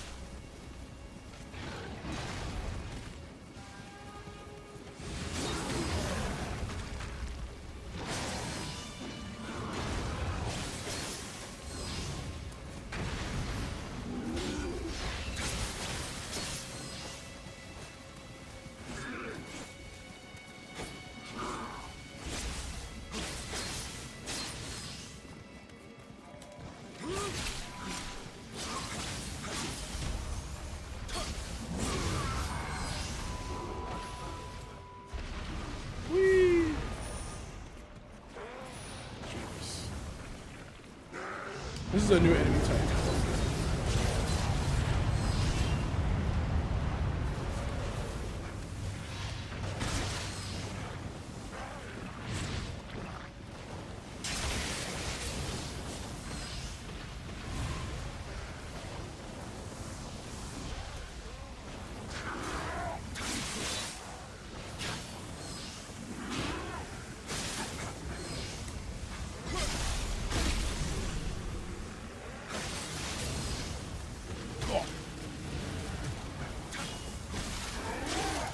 Ow, the big slice.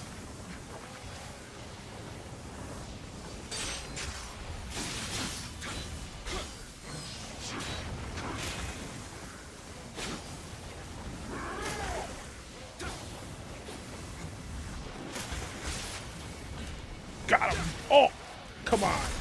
That was cheap.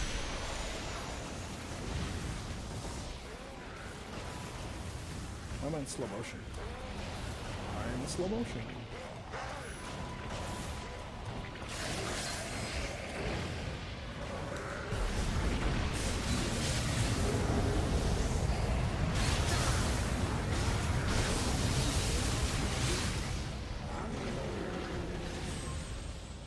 What? I used my super and I died. That literally makes no sense. But okay.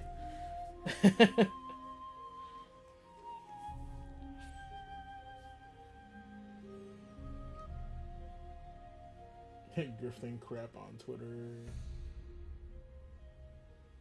Constantly complaining about X being woke. X is not woke at all.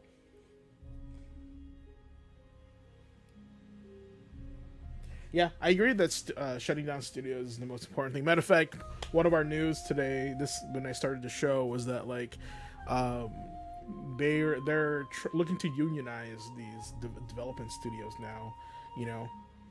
But honestly, I think there should be some reform. Reform as in like there's contracts that are made when you hire these developers. Like it should be by project, and the project should be your employment. Your contract, you're contractually obligated to work for whatever it says in your contract for at least 3 games. And if they cancel a game, right, that's on them, and they have to pay you.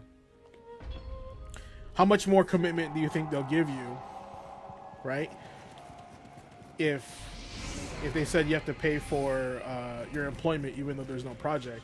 So I think they're gonna want to put you to give you more games. Or, what am I saying here? Like, finish the project is what I'm saying.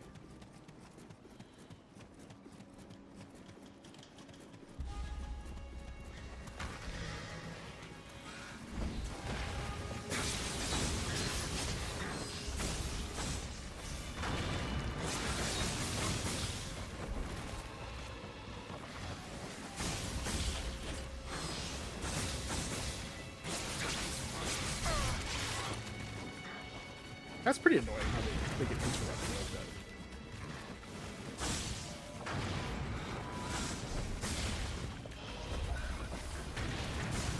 Stop it. Guys.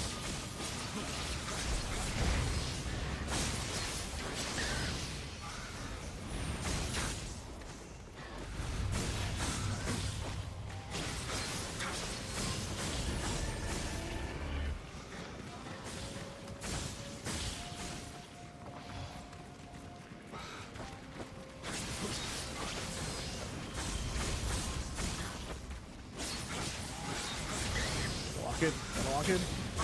Oh my god, stunned again.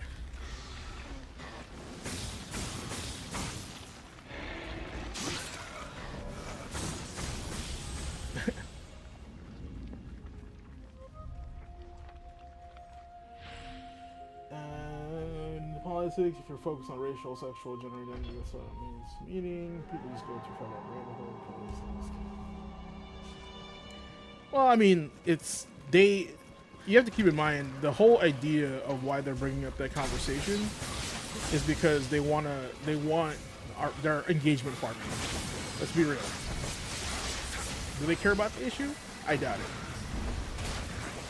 But do they want engagement to farm your engagement? Your comments and your, on social media? Absolutely.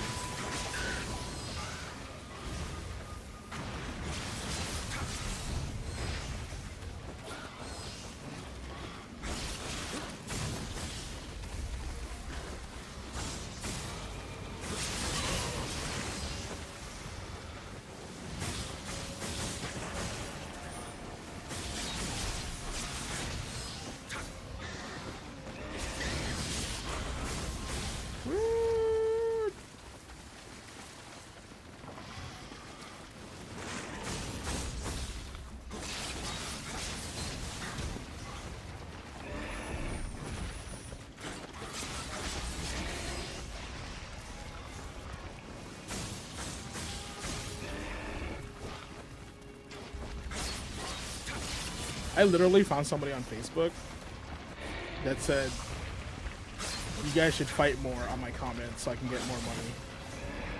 So if that's the case, then yeah, that's exactly what's happening in social media.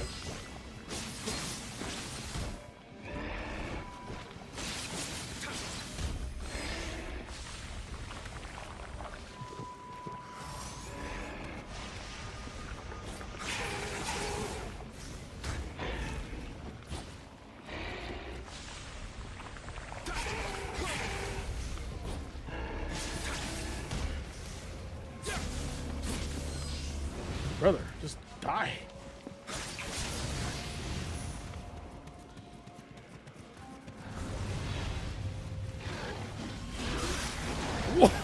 What the heck? What hit me?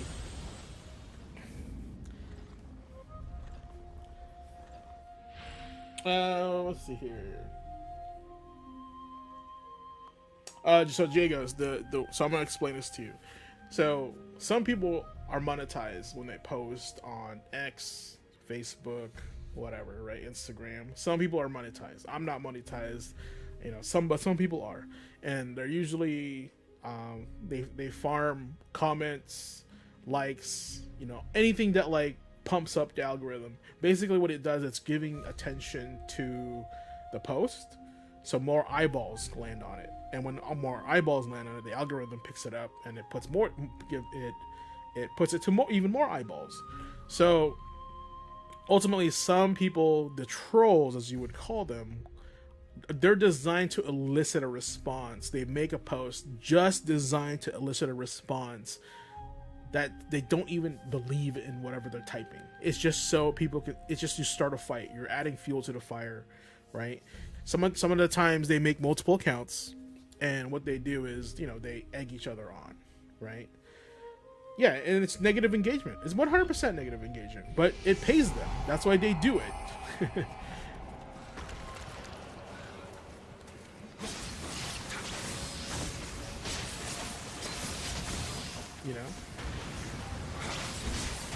That's kind of our society now.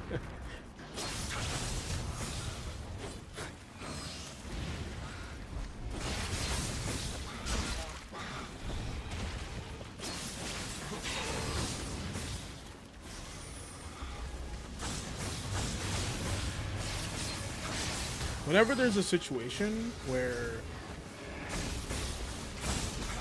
certain behaviors are monetized, then people will exploit it. Yes, it makes no sense to us, but I'm trying to explain to you why people do it, because it makes sense to them, because they're literally getting paid to do it.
Why can't we be friends?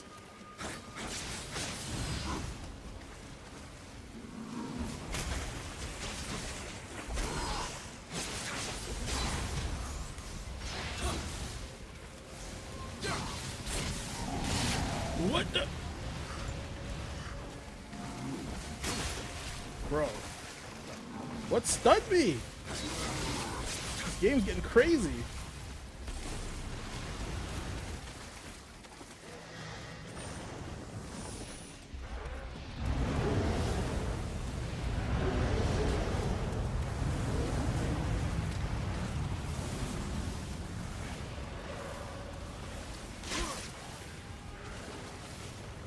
Yo, there's Tonfas there?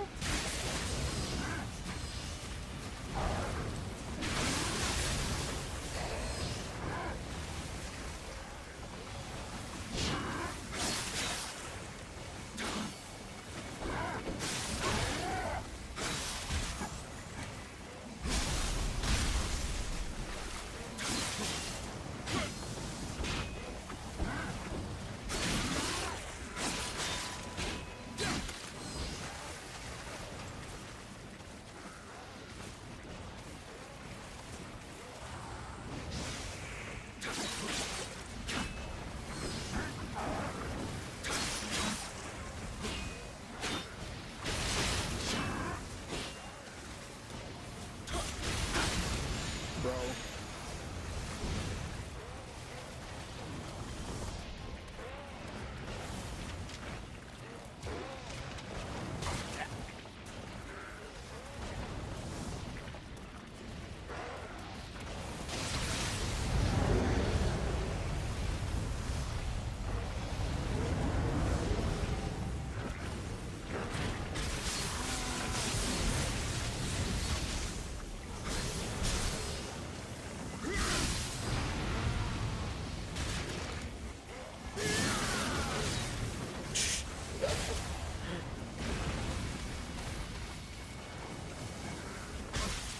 Brother, go. Oh my god, leave me alone for a second. It's so dumb.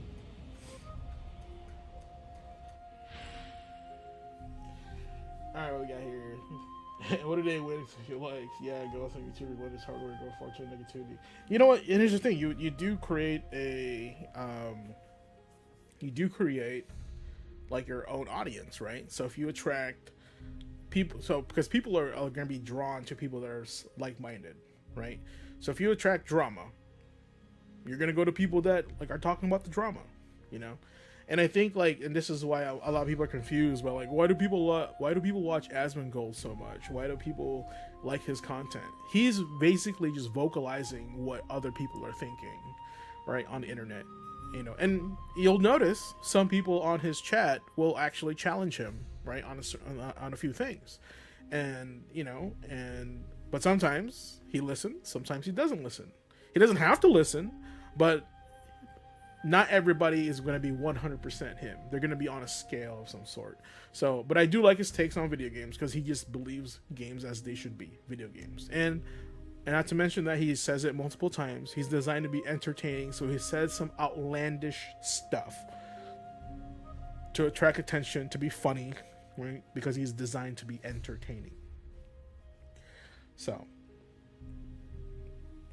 this is why with the creation of Gamer Quotient guys and Gaming Academy, I want to make a place where we're focused on the wholesome part of gaming and the things that we take from gaming and what we learn from that, right? And I want more people to see what we're all about.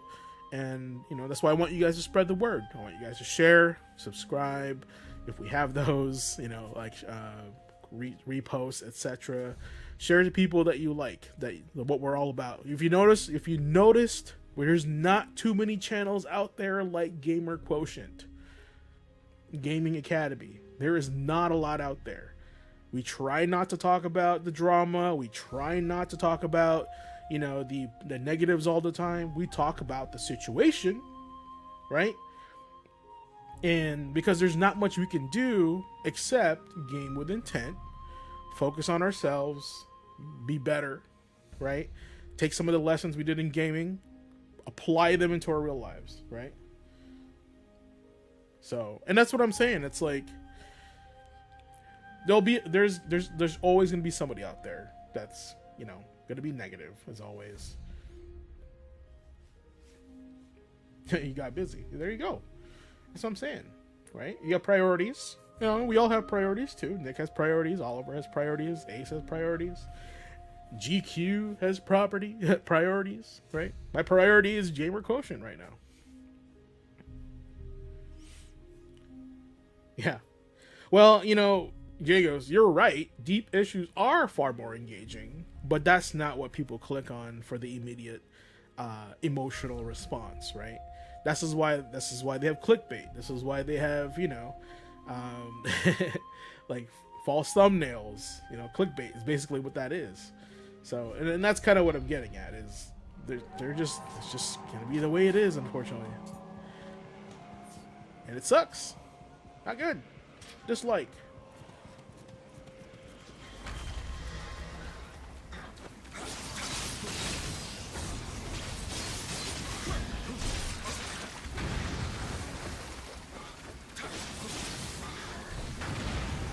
Give me unlimited stamina and I'll kill all these guys.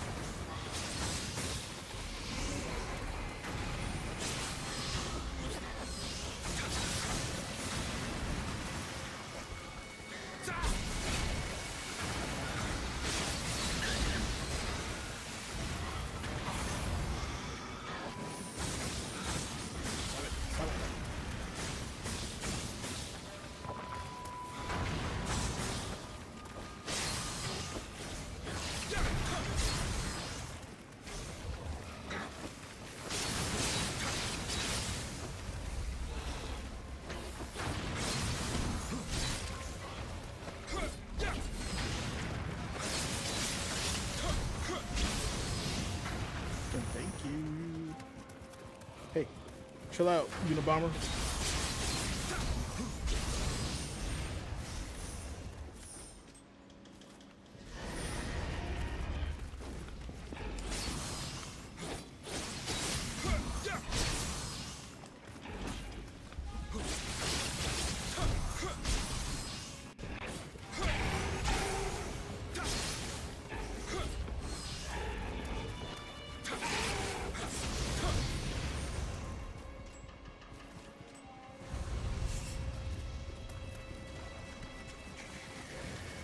You know who I feel bad for, guys? Honestly, I feel bad for NetherRealm. NetherRealm did nothing wrong.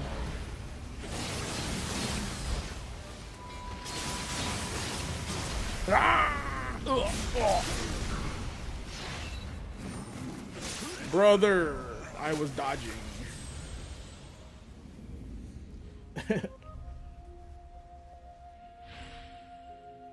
Yeah, they dived into death. People making Nintendo is just so arrogant right now. Nintendo's like, we are the best. You cannot stop us. Oh yeah, booty stabbed.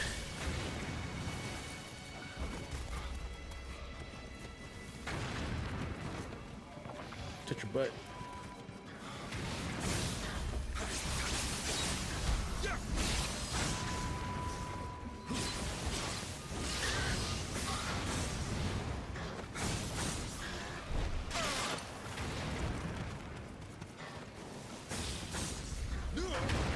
Brother, I am so far from you.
One combo. That guy's dead.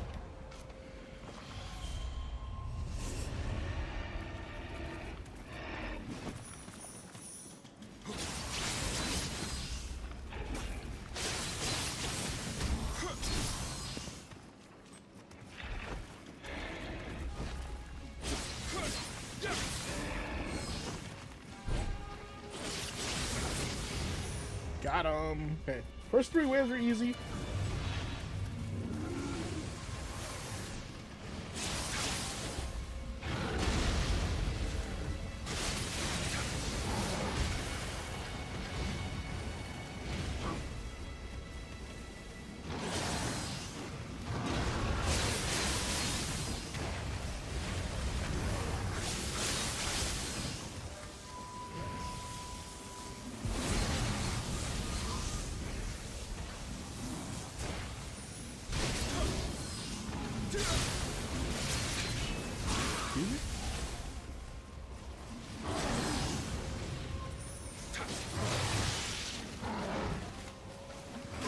Fuck off for a second.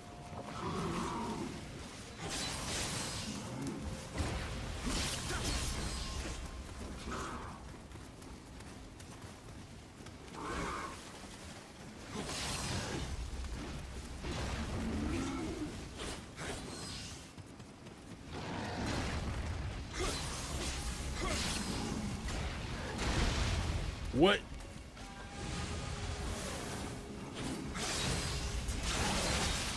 Oh, chill out.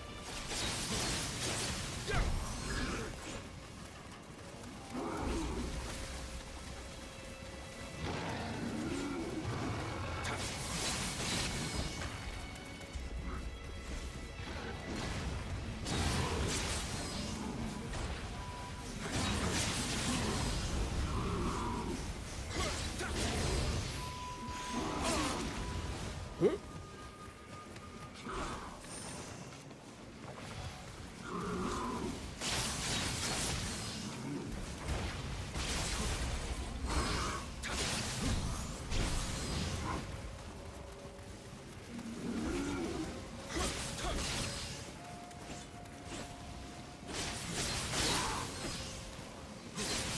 Yeah, 2 hits is the safest I can swing this guy.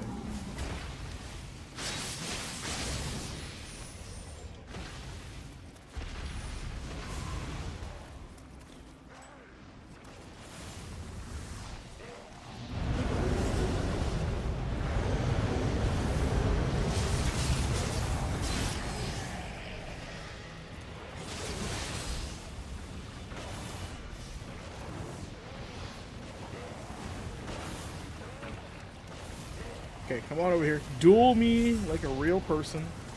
You know y'all cheat.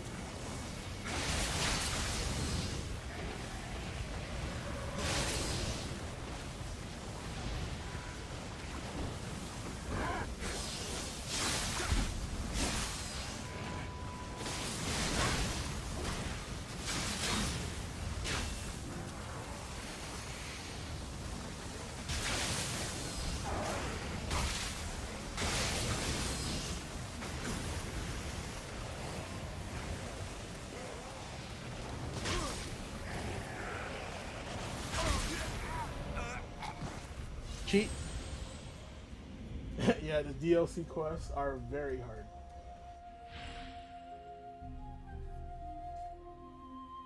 Went from Grenadier to...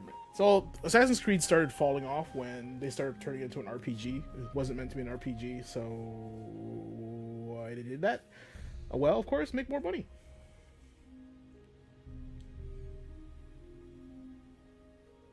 Toxic plus family drama.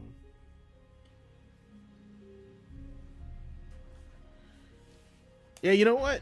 The moment they try to get more money off you, was the moment that, you know, it wasn't doing so hot, right?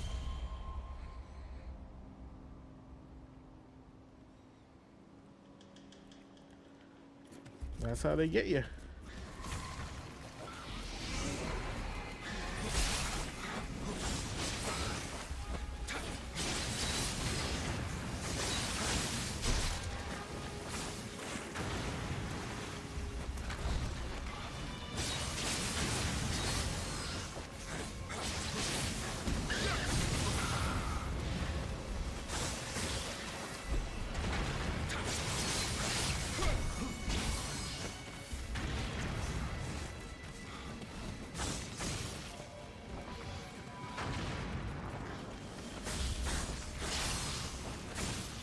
Yeah, I don't know what their goal was here. Just go here just to annoy the shit out of people? Because, yeah, it's working.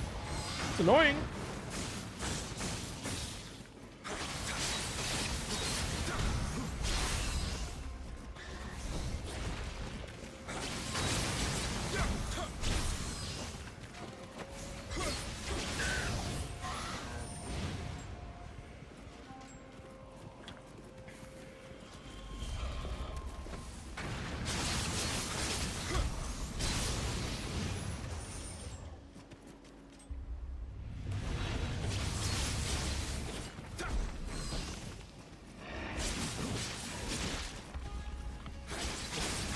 That shouldn't have hit me, but okay.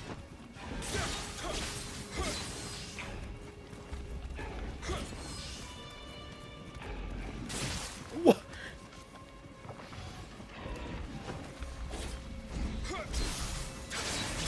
Brother, what is this? Cheap shots.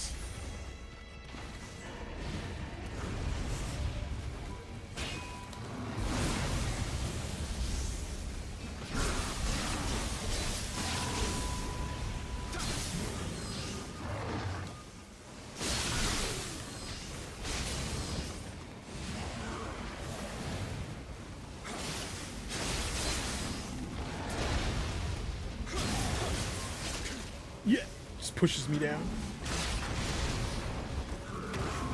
Okay, I'm always ending up in that pit.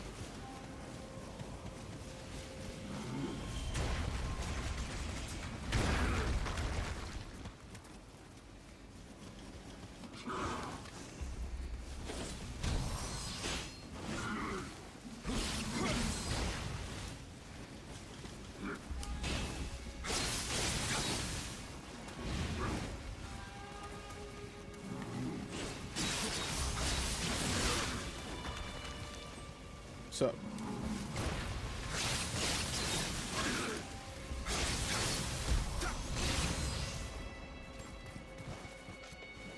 what? It's coming back to life. When was this?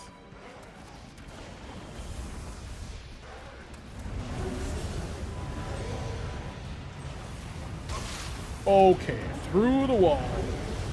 Through the wall. I see.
Bro, how are you alive?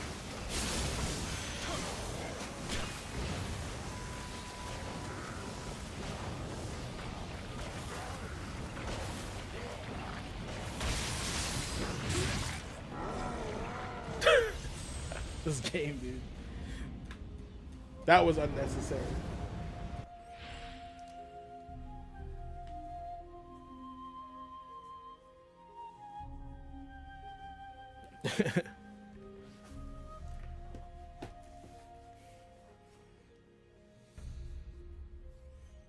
Yo, what was your reason for dropping Wu Chang?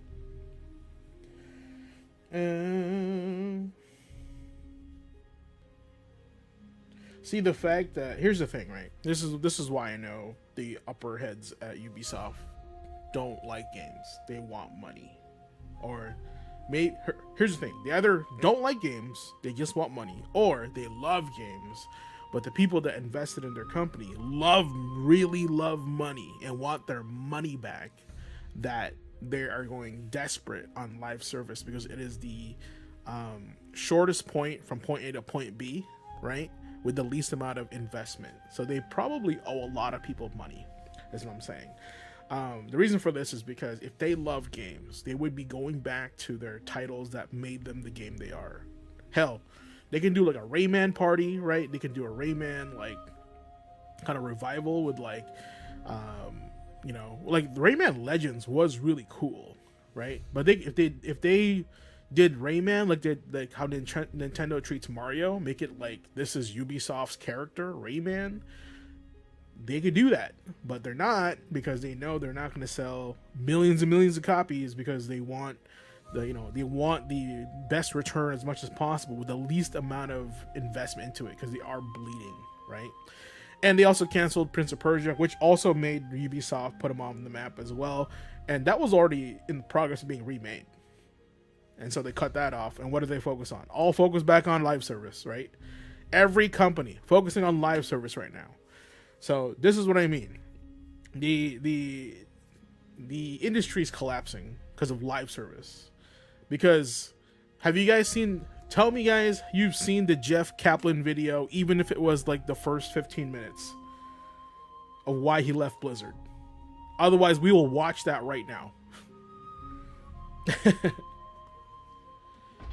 What did he say? What did he say in the video? He said, "You gotta leave because we're getting the shit kicked in." Is this autosave? I don't want to like not save my game. I'm only level 115. I'm garbage. All my gear is like 150. Okay. Yeah, that CFO thing was insane. That's exactly what's happening right now with all these companies. Their CFOs going balls to the wall, going, "Hey, we need to make money. What's the quickest way to make money? Oh, that's right, live service. Because it's a subscription based." You know what they say? Because Fortnite makes X amount of money and they have 1,000 developers. Right? You guys heard that in the video. So the CFO goes, "Well, since they have 1,000 people and we want to be like Fortnite, let's hire 1,000 developers." They have no idea what's happening in the industry. No idea, no clue. They look at it as purely as numbers. Purely just numbers. And Jeff was like, "No, this is crazy." And also they threatened him. I don't know if you noticed that. They threatened him.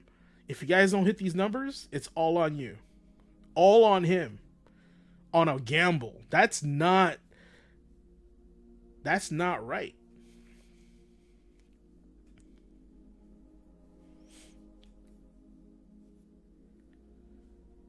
You have to push back as a developer. Yeah, this is why our game did so well, right? I understand why Fortnite does so well, but you have to understand where Fortnite came from and how it's going. We can't replicate Fortnite overnight or in a fortnight. By the way, did you guys know Fortnite is 2 weeks?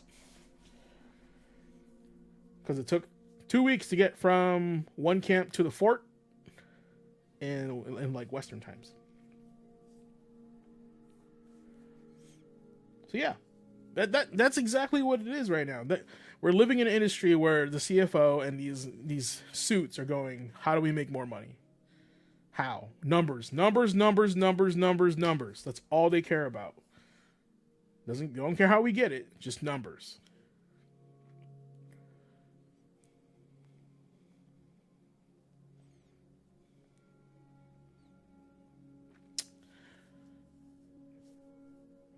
We can just get mad, but we have no control over it. What we can do is not buy into it. Right?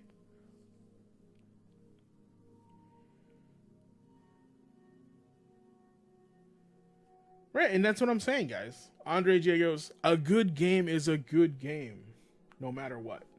A good game is a good game, no matter what." Right now, people are giving Marathon a chance, right? It's $40. Here's the thing: the only competitor that Marathon is against is Arc Raiders. Marathon's job right now is to steal the player base of Arc Raiders, and of course new people, and of course Destiny players that feel burnt on Destiny. But here's the thing: if you're burnt on Destiny, why would you want to go to Arc? Why would you want to spend another $40 on Marathon, right? But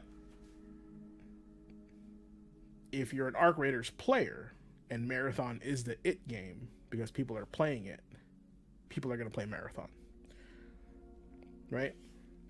And these guys also, these companies also have to understand, these community managers also have to understand that, like, when as powerful as social media is to blast your game, like, for people to play it with you and for people to gather the troops and to play it, it is equally as powerful as people to destroy your game. It works both ways. You can't just be like, oh yeah, gamers are crap. Well, no, it works both ways. We celebrate a game, we celebrate together. Game sucks, people will know it sucks. And how many times do these devs from like the 2000s say, don't stop blaming the player base? Find it in yourself to adjust your game, make the game that they want to play.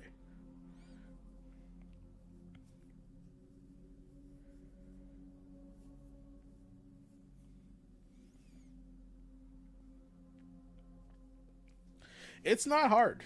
It's hard when you don't have full control. And it sounds like control is what the issue is. And I've been telling you guys this, and I've been kind of echoing this every time I jump online, is that these devs are not to be blamed, is because they're only following directions. And they're working themselves into unemployment because they have no say in the matter unless they go indie. Why do you think indie companies are doing well right now? Is because, well, they're taking their ideas without the push and the pressure of money and investors saying, we're going to make the game the way we want to, the way we envisioned it, and the way it's going to be fun, with no distraction and badgering from investors. Yeah, no, I agree with you, Andre. I hate it when a dev has to have their vision compromised as well. It's not right, that because, like I said, games as an art, you got to follow the art. Because if you put money into art, you're gonna go what makes the most money, and we're gonna keep doing that. It doesn't work the same. I love Suda, right? Suda is always a good place, good fun time. I want to support their what's that? Let It Die game, the new one, whatever it is. It's basically your Dark Souls game for online, but like you have to pay. I don't know. You have to pay like $15 for that, and I'm not like committed to like online Dark Souls right now. Also, if the debt code is hot trash, I'm not okay with that either.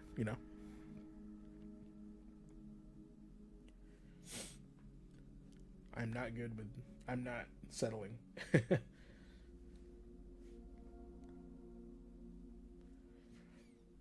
Well, I mean, if you think about it, Shadows of the Dam was probably their most like mainstream title, right?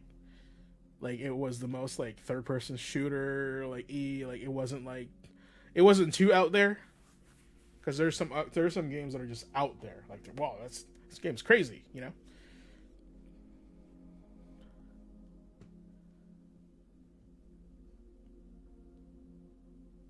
Of course, I'm sure there's a lot censored too.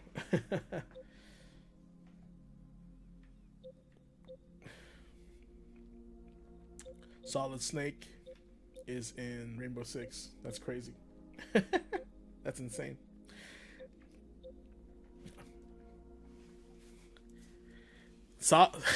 Bro, think about this, guys. We got Solid Snake into Rainbow Six before we got a new Splinter Cell game.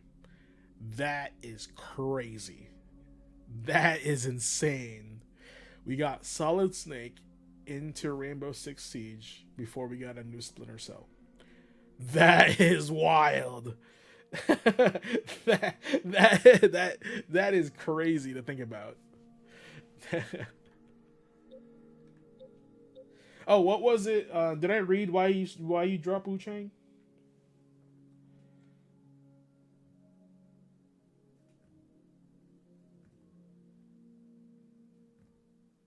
Blue, your feeling is Ubisoft is stuck in making games, and the only way they pass 10 years in open world like RPG. Yeah, if you notice their game formula is always the same. You're right on that. You know, basically, I think what happened is they took the advice of probably gamers, and they were like, they want more of this, they want more, they want bigger, and they went, all right, we'll give them that, and they gave them so much, it burnt them all out. And if they're doing one every year, you're not gonna do that. I'm a prime example of that because I platinumed Assassin's Creed 1, right? I did everything, collected everything. In 2, I don't want to do any of that. Like I just did this. I don't want to do any of that.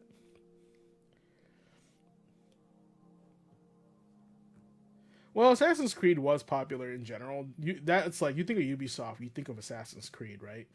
The issue with Assassin's Creed is they try to change the formula to stretch out the game itself, right? Why do we need a level up system in Assassin's Creed? Why? Well, so we can validate of, charging people to level up. You know what I'm saying? Like, you can tell from these designs they're on purpose. Have you guys ever watched Ready Player One? Right? Or either Ready Player One or The New Guy, right? With Ryan Reynolds. And when they're designing these games, it's always these guys in suits are like, all right, we're gonna charge 40% of the screens is gonna be ads. So if they want the whole HUD, they gotta pay $10. Like, that's what they think of all the time. That's what they do.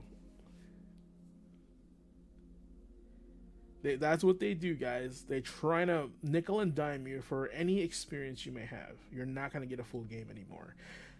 This was clear and evident when I was working at the Mon Pa store, and day one, they were offering DLC for Assassin's Creed 3.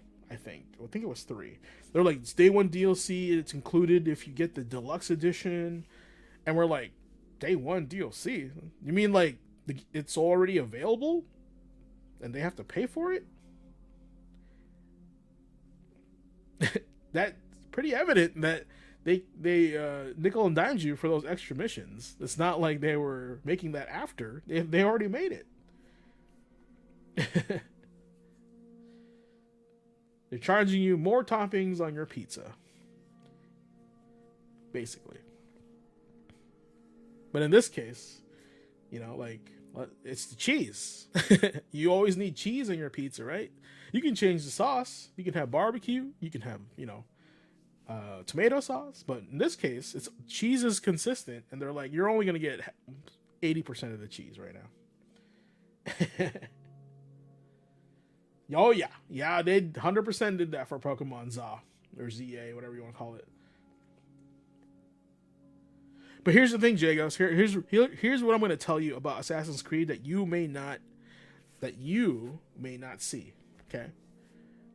You and I know as gamers, we're like, it didn't evolve in gameplay. It's kind of more of the same, right? Valhalla was really a really bloated game. But I'll tell you this. Every time I go to my mom's house in California, my stepdad is playing Assassin's Creed. Always the latest one, always the new one, right? And he freaking loves it. He doesn't care about leveling up. Matter of fact, he enjoys it, right? But he has no context of where we're coming from, right? He's seeing the game in an isolated bubble, as is as a product. No history, no legacy of Assassin's Creed, and he's having a blast. Now, we're the gamers they don't want to say. And you know what that means? My stepdad is the modern audience. That's who they're trying to get. That's who they're trying to get money from. Because he's got no problem putting down money on DLC for more of the stuff he's liking. Us, we know the history. We know the legacy of the game and video games in general. So we're going, oh, now they're charging that. Now they're taking this away. Now it's this. Now it's that. It's different. What the heck? Right? So ignorance is bliss. What? 100% ignorance is bliss. But I don't know what else to say, man. I think they're not catering to us anymore. The ones that do, fantastic. We'll buy it. We'll support it. We'll be the loudest cheerleader in the room. But majority of the time, they are going to be selling to gamers like my stepdad.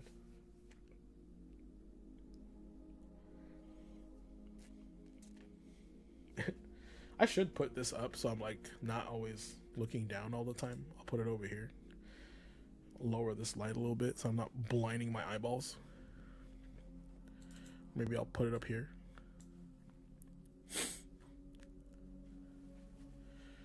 I don't have a Switch 2 either. It's too expensive. There's nothing on there I want to play. There's nothing on there that I can't play on my regular Switch. And it looks the same. There's no value for me to get a Switch 2 either. I'm with you on that. And that's the bottom line. Because Stone Cold said so. $80. Here's the thing. I want to play 007 First Light. Why? It's 007. It's makers of Hitman. It looks decent, right? And I've historically enjoyed the 007 games. So, and it looks good. It looks decent. I'm not saying it's going to be good. It looks good. So, we'll see.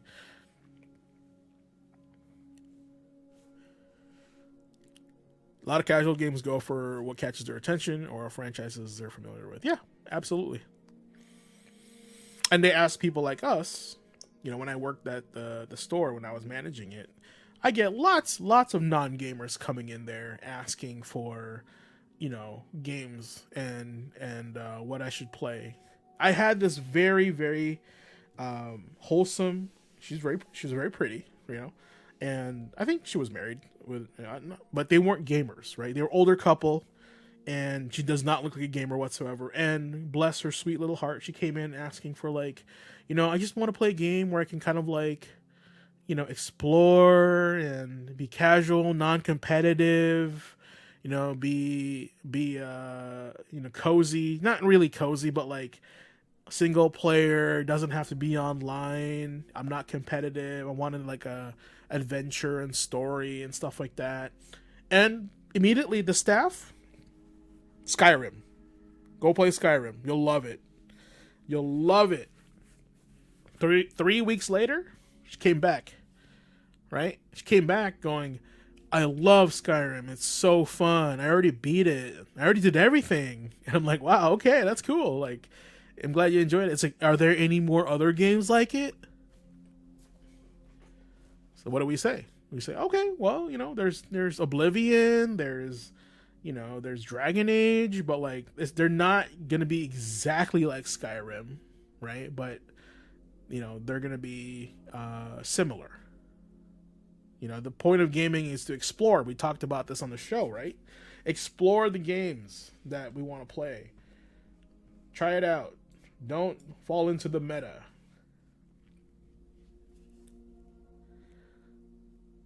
Skyrim, the gateway drug. Yeah, you know what's funny, guys? I've never played Skyrim. Do you guys know this? I've never played Skyrim. Isn't that embarrassing?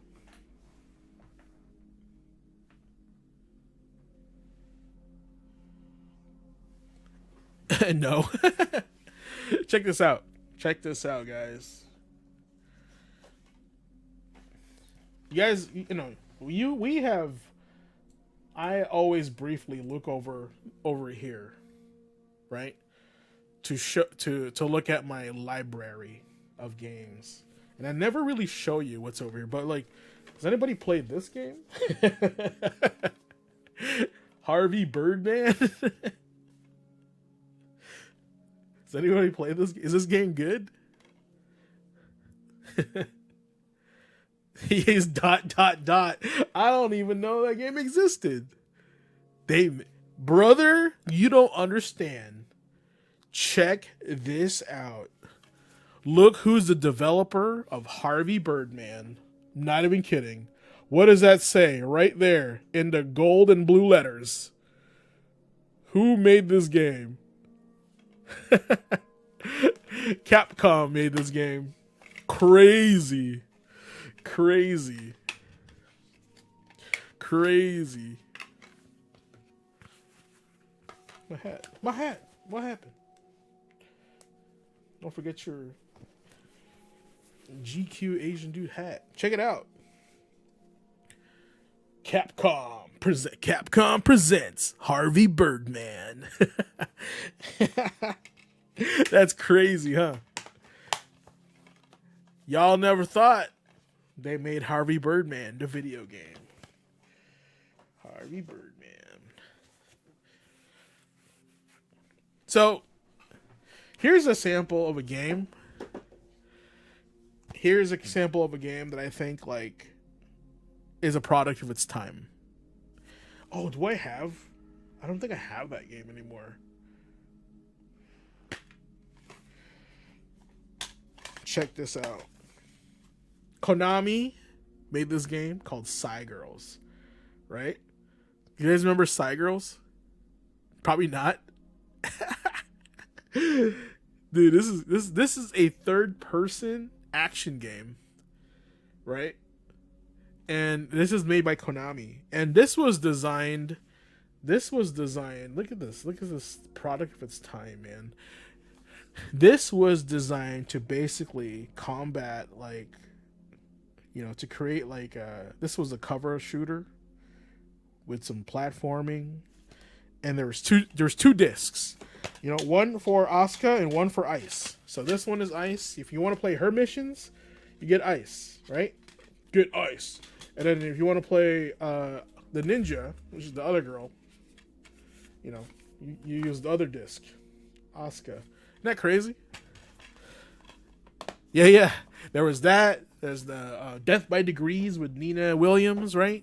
Metal Gear, product of its time. I told you. So there's a lot of good stuff. A lot of good stuff over here, guys. Look at this. Look at this, huh? I don't even know how much this is now, but I don't think it's this price anymore.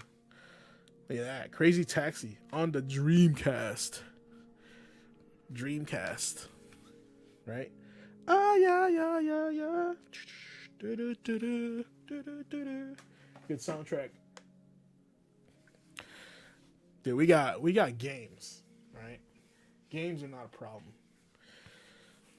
So, anyway. Yeah, that is basically the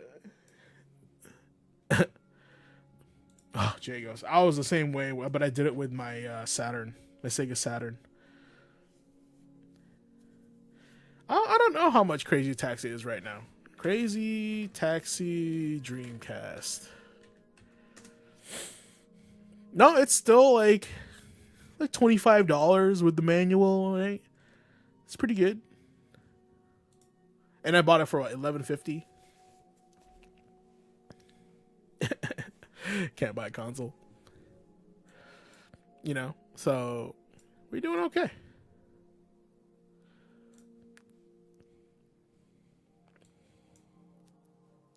We're doing okay. All right. Well, Nioh was extremely hard, and that was rough. Like that one mission was getting me. There's a lot of cool demos here. Fatal Frame demo. Whoa, Pragmata. Guys, oh, they have Neon Inferno here now. Sweet.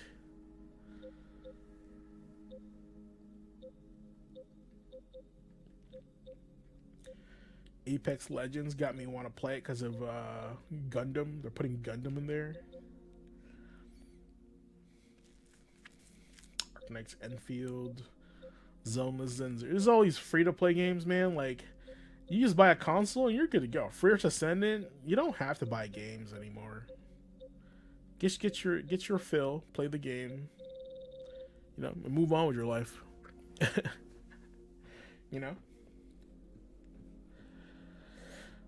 Okay, so what do we got coming up? Episode 70 on the Academy. We still got some Headmaster's Desk submissions, which is good. I already did. Who did I do last time? Oh, I did Blue last time. So Andre, you're up. You're the next one. And then Jagos is back after that in rotation. Okay. Keep them coming. Keep them coming.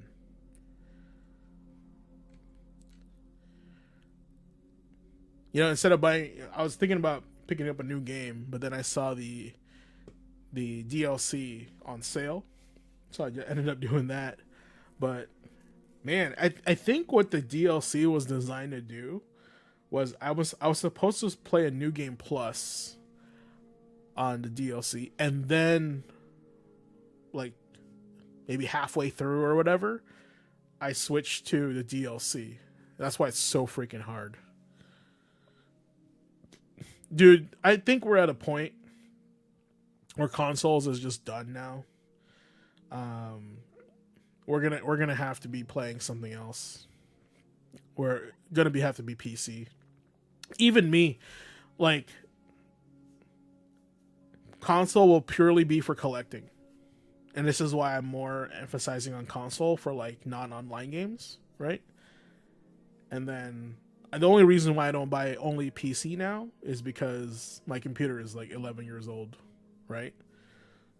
So once I get a new computer, it's gonna be like, I want to get here's my goal, right?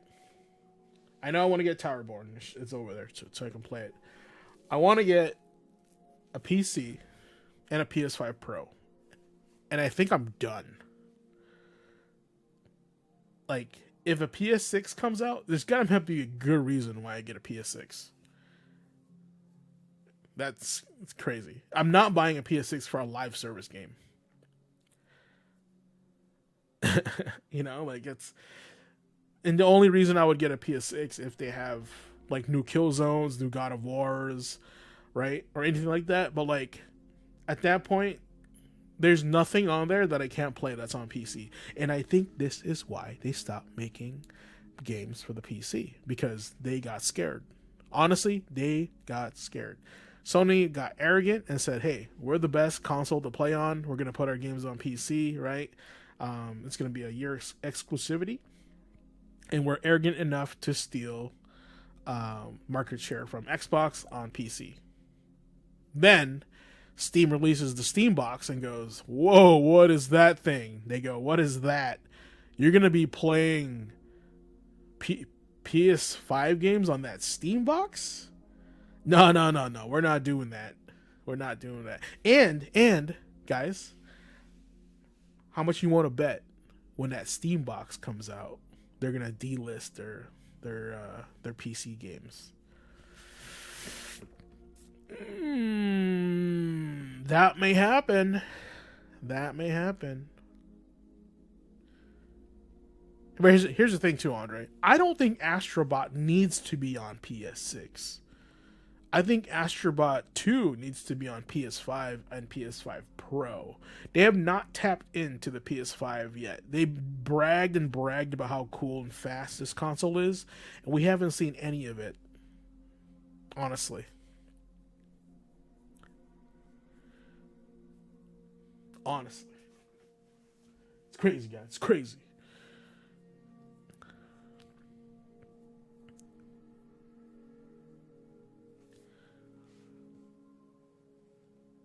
It's madness.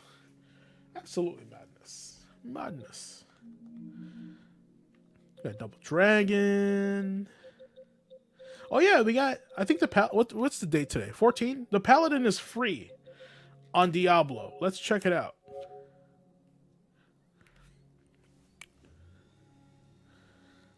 Yote looks boring as ASF.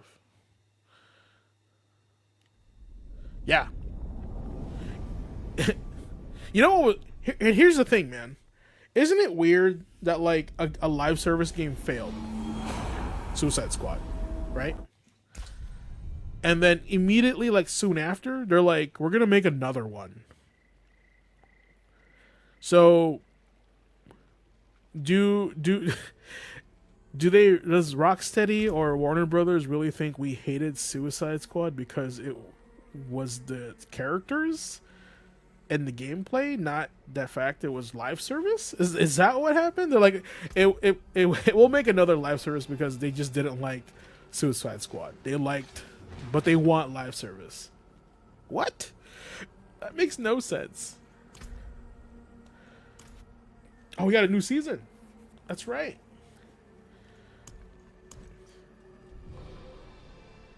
Guys, remember when I bought every season pass?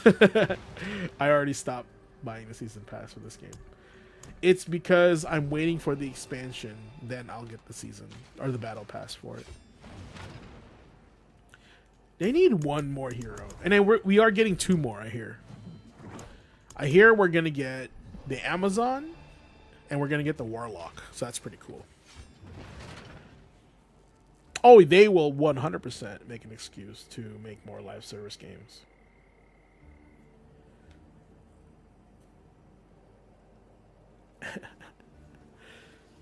Yeah, isn't that weird? Warner Brothers had a CEO in charge that didn't play games. Who else don't play games? That's a new CEO now. Microsoft.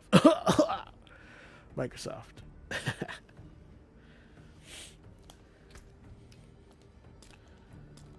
I'm a look at this Asian paladin, bro. This guy is so Asian, dude. This man is so Asian. Look at this man. Also, not enough. There's not enough. What do you call this? Not enough character design in this game. But like, I don't blame the character design in this game because like, you don't see your character anyway. You know what's crazy? If we look at this color palette, guys, we're gonna get a little bit racist here. Okay, if we look at this color palette on the screen, let me increase the size of this. If we look at the skin tones of this game, right? You'd think I'd be like, I feel like I should be here, like, right? Is that right? Like I'm Filipino, right? I should be like around here somewhere, like here. Like I feel like I should be right here. But look at my complexion. I am so like light. I'm like this. I'm even more pink, I think. Like look at the camera and look at the video, right? I am so light. That makes no sense. What the heck?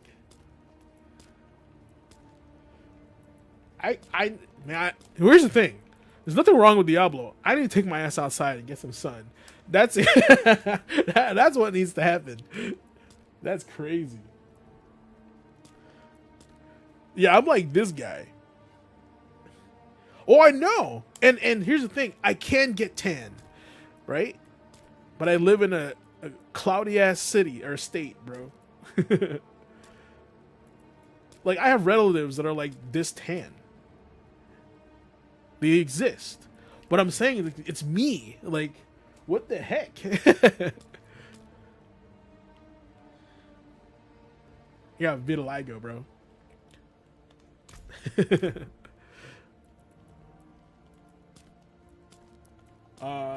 We gotta give him blessed by the gods. Asian with blue eyes. That's wild.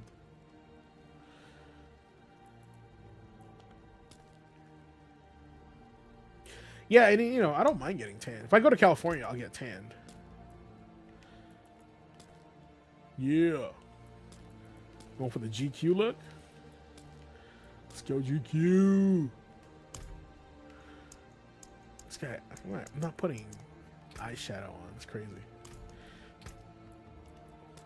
Nope, I'm not doing that. Nope, church does not allow earrings. Maybe like, nah, like a hoop.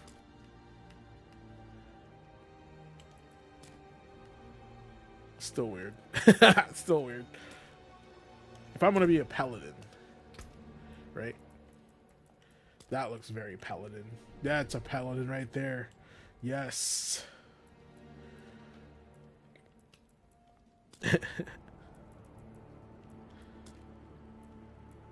Lights eternal etchings. That's pretty bomb. Holy mosaic.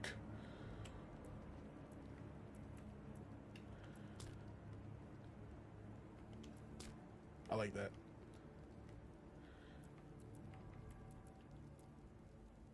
Dark scripture. It's pretty cool too. You make it like red. He's crazy.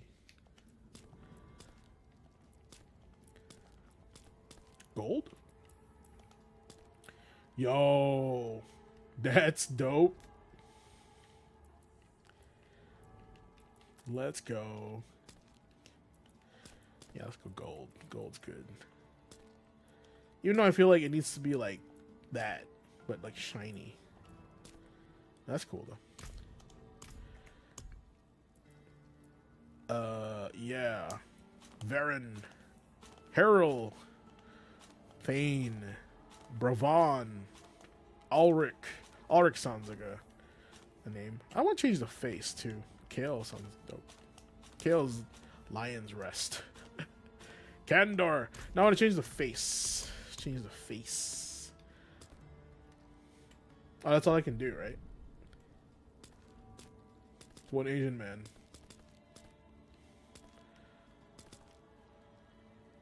That looks more like me than the Asian guy. Hey, Blue, have a good night, man. Thanks for hanging out. We're just going to be checking out the Paladin for free because it's free for the next 3 days. Oops. I messed up.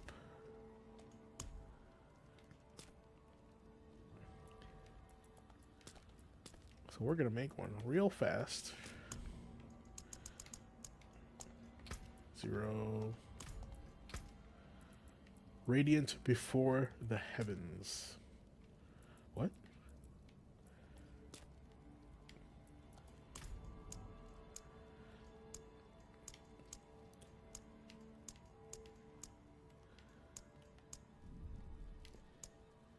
Is that me?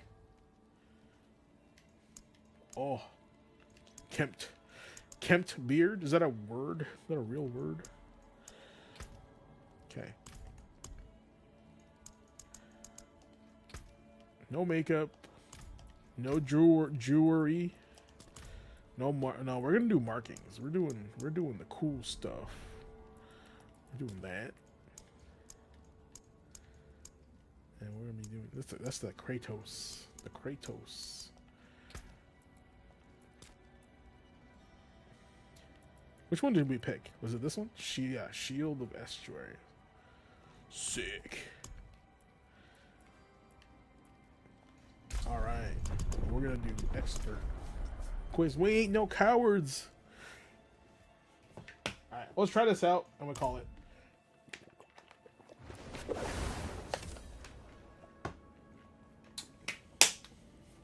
Taste for power. He's tiny. Man, that guy's crazy looking.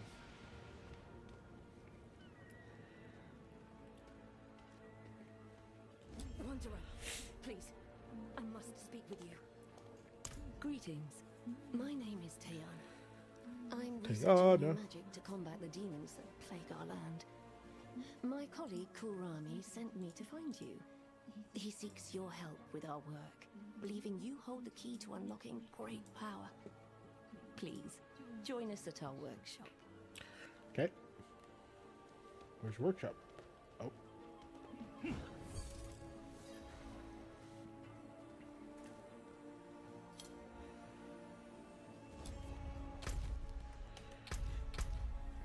Alright. Season of the Slaughter. I finished the other one too, like Look, guys, I have 99. I was maxed out. Because I only buy the free stuff.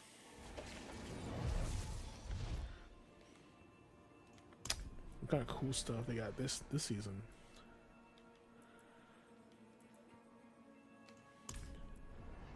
What's the thing here? What's the gimmick here?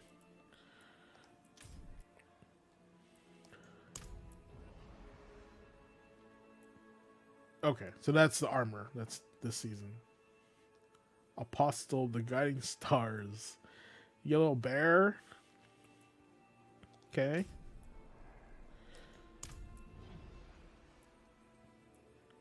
Whoa, what was that?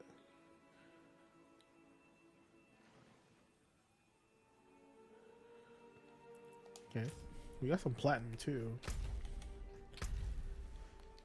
Okay, last season they did a good job of making me wanting to beat these things, so they did a good job of that. I'll give them props on that. Are you certain? This approach seems. When am I ever not? The bug missing disembodied voice. But this is not the time. Our new friend has arrived. Yeah, and it's good, right? They need to do that. They need to make sure. They need to make sure there's competition for you know, for these games. Like Path of Exile is a good competitor for Diablo, right? Indeed I do.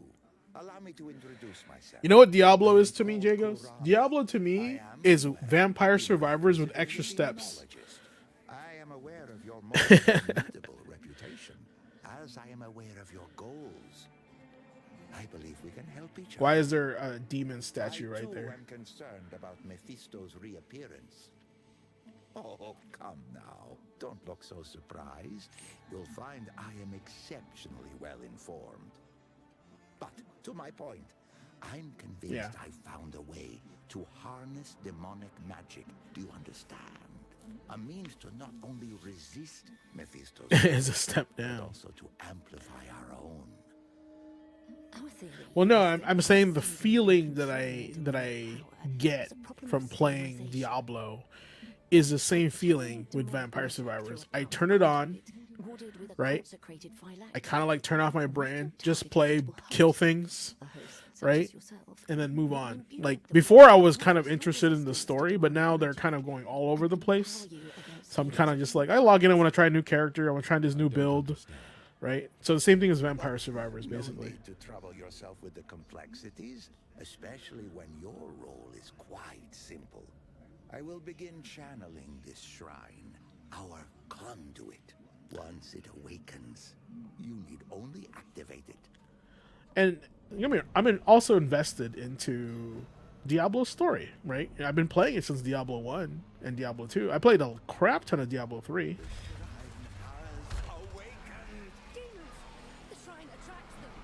Holy sh... Why am I the butcher?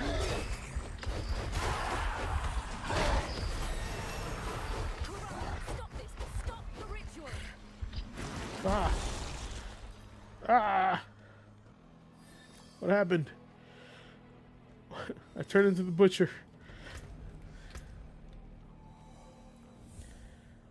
I want to do like a shield one.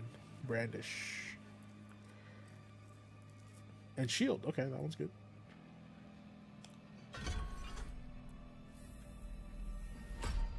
Blessed shield. Yes, that one. Shield bash.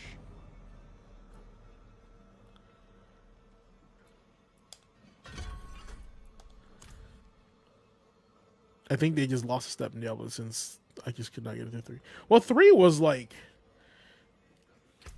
well, 2, you can tell 2 and 3, they lost people. And if you play Path of Exile 1, you can feel Diablo 2 written all over that game. Because 3 was a different game. 3, they took it to like the weird like StarCraft, World of Warcraft art style. And that was weird. Magnificent!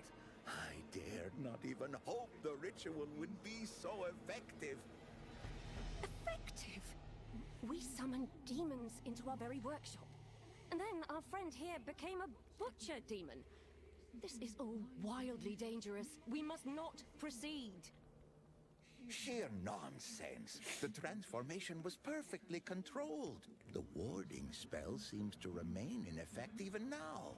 Somehow, it must have been amplified as well. You think that was control? That wasn't a transformation ritual. We don't even know why this happened. But we do know why Yep, it stopped. exactly. Because I stopped it. that's why I you was feel always that way, in complete because it's control true. of the situation. And There's no some people need liked to it, some people don't. overreact. We simply Here's the need thing: to the people, study these it's the rituals. same thing, right? In the meantime, If you like I Diablo think our 2, friend here you're kind of like is on prepared Diablo for our 3, next steps. right? Seek out But if more you started playing shrine. Diablo 3, They started you're appearing probably gonna go again. back to Diablo 2 and be like, oh, this is Once kind of the weird. shrine is active, So it just who are they catering this to? New players or players that are like existing, right? I'll look into it.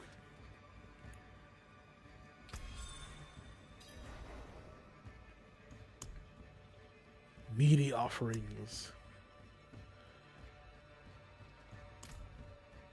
This is this turn into the butcher, huh? Interesting. I didn't see this on my bingo card. That's cool.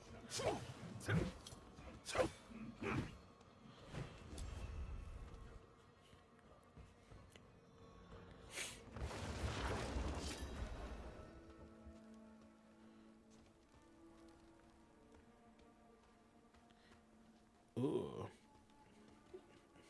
What is this place? The brutality board. Oh, that must be.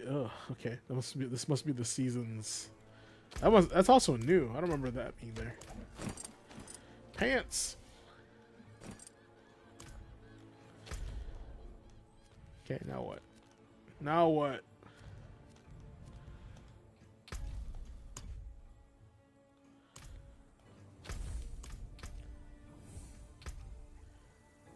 Now what?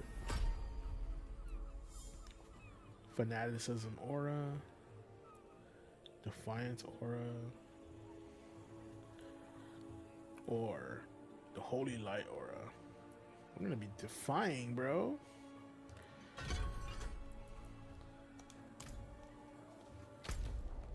Okay, cool. Yeah, Grim Dawn, Torchlight. Dude, there's so many more options for you. Brood Wars, yeah. StarCraft, bro. So good. There's no Hell Zone. Weird.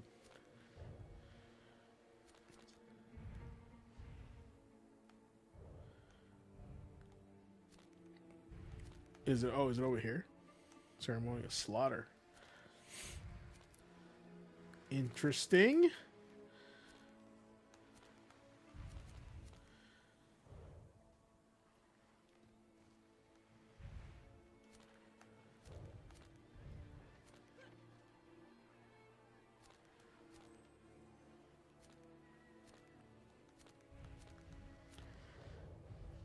Okay.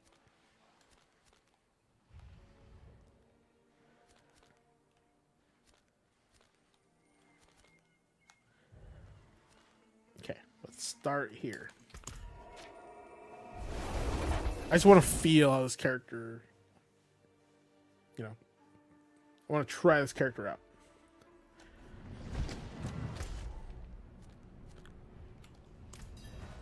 Let's go this way. Yes, well... Ministad.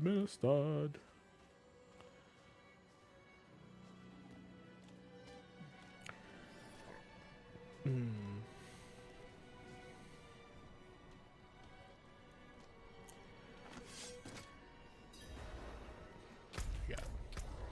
Whoa.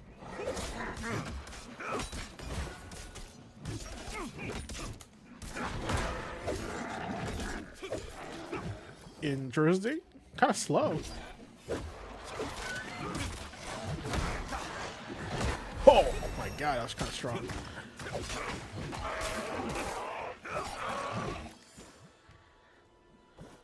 Okay. He's not quite a tank. Well, I think he is more of a tank.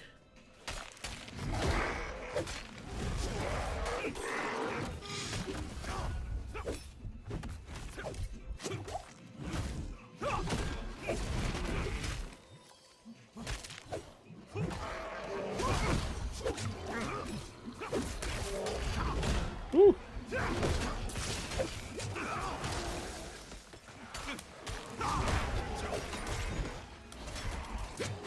Definitely much harder.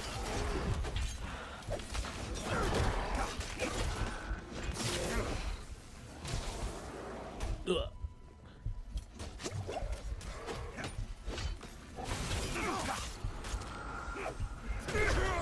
Yeah. See what I mean? It's a little bit harder than before. It's good.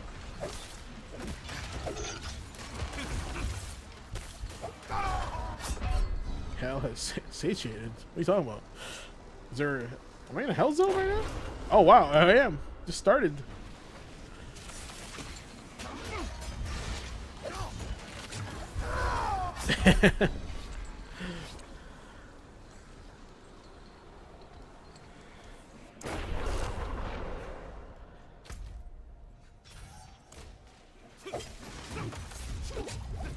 Wow. Wow. Wow. Okay.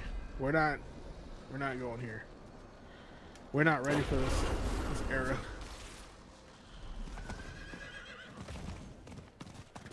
You can go to the desert, I guess. That's crazy. All right. Well, so far, not loving the paladin.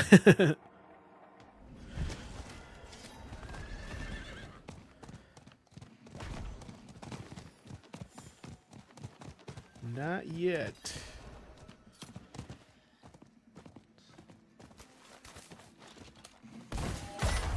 That's cool. All right, Jagos. Have a good night. Thanks for chilling. I want to give this like a few more minutes.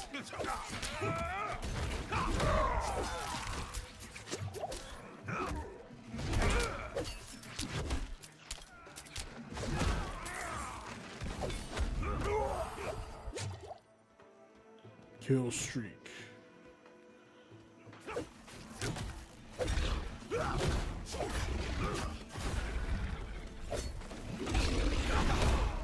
Have faith.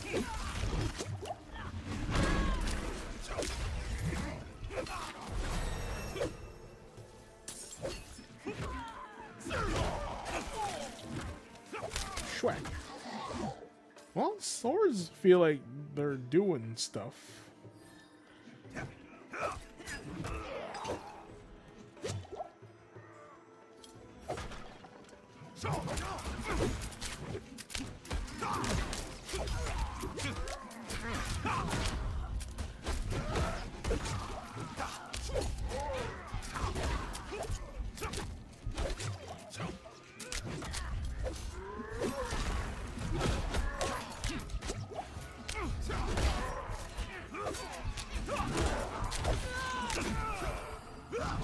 Oh, I died.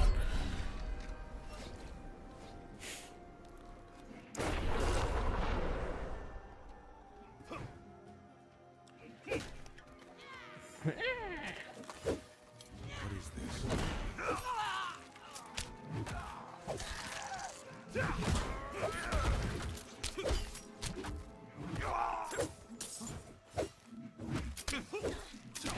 It's so like soft when they hit him.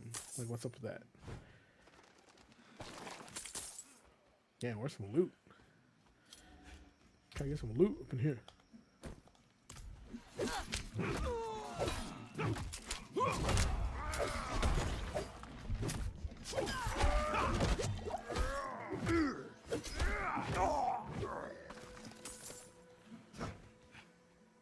Okay. Embolden the soul. Help? Cheer? That was inspiring.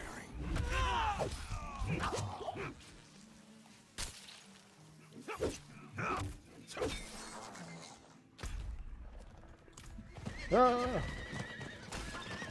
Oh my.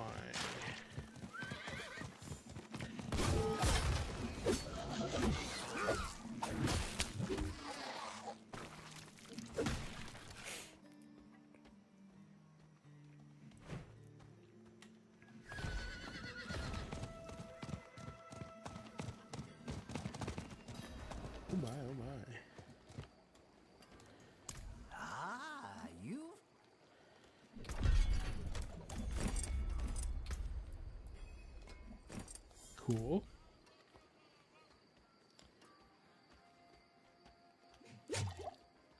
Where's the healer?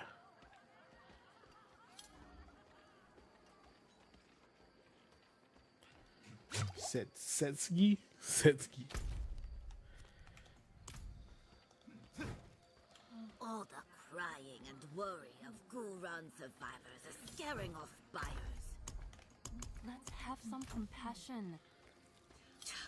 I would The rather. locals even avert their gazes, but at least we're safe here. Who's safe? This guy's protecting something. Dice are hot, my friend. Bet your coin. He's drunk.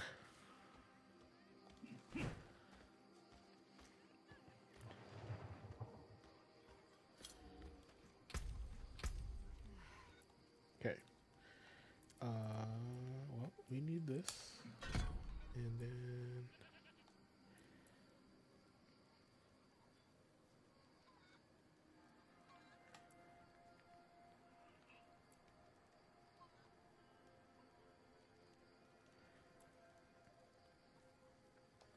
thorns. That's right. Good for defense. When can we go home? Cat bar juice smells like smoke. The food is too salty, and yak fur is itchy. Shush. This is home now. Kid trying to die, dude.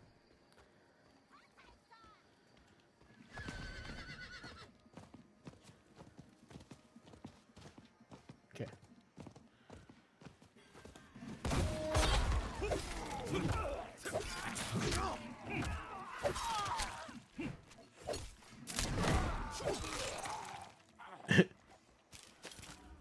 What's going on over here, fellas?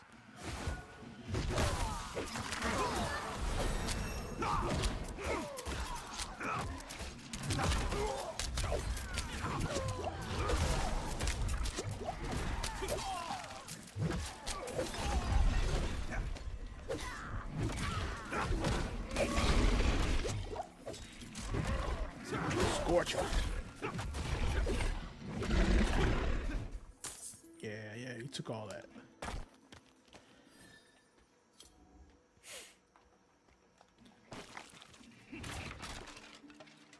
Chest. Oh boy.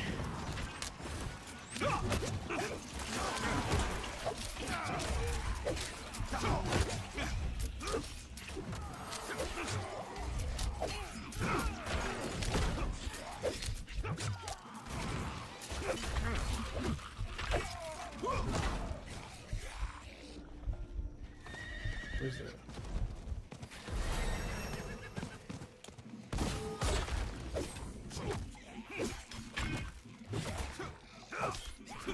I don't even think I can hurt these guys.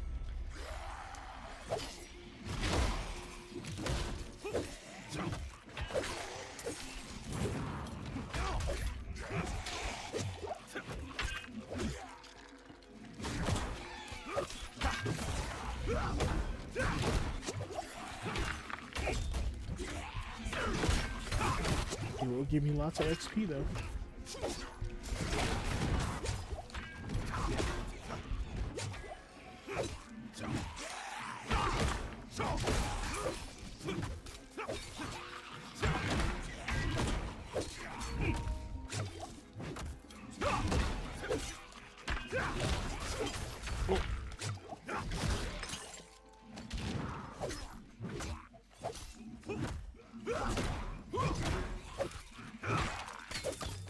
Whew.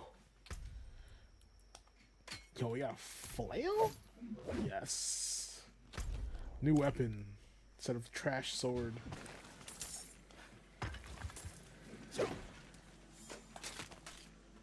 What the heck?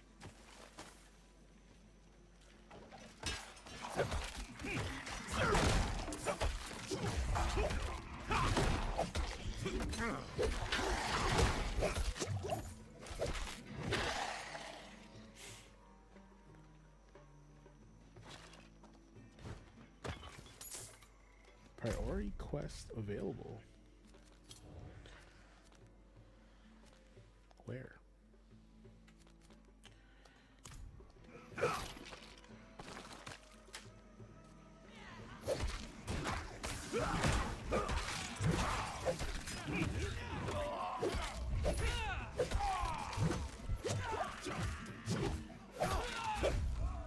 Trying to poison me.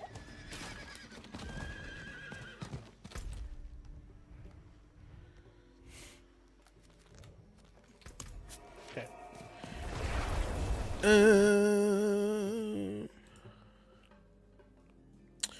All right. I think this is it.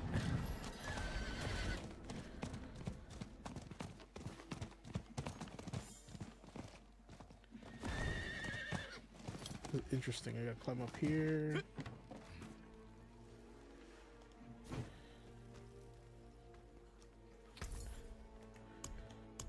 Wait. Thank you. Come again.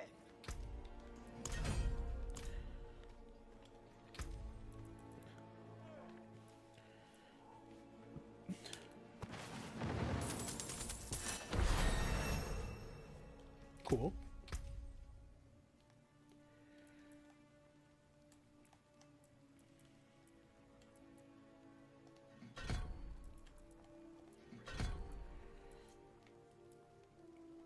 My faith.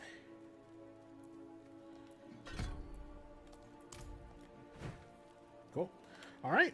Well, that's the paladin for now. I gotta level this guy up, see if he's worth it. Right now, he seems kind of slow. Not a huge fan of it quite yet, but we'll see. All right, gang. That was fun. Good conversations tonight. Tomorrow we'll be working on more Gamer Quotient Gaming Academy stuff. And we will be back on Tuesday. Check out Gaming Academy on Tuesday. 8 p.m. Pacific Standard Time. And remember, work on yourself. Work on your gaming. Play with intention. Play with intention, guys. Check out our videos on youtube.com/GQAzndood on Gamer Quotient Gaming Academy.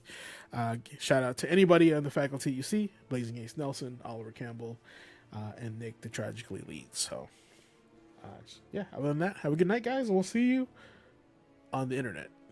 And remember, if they ask you, what kind of games you play?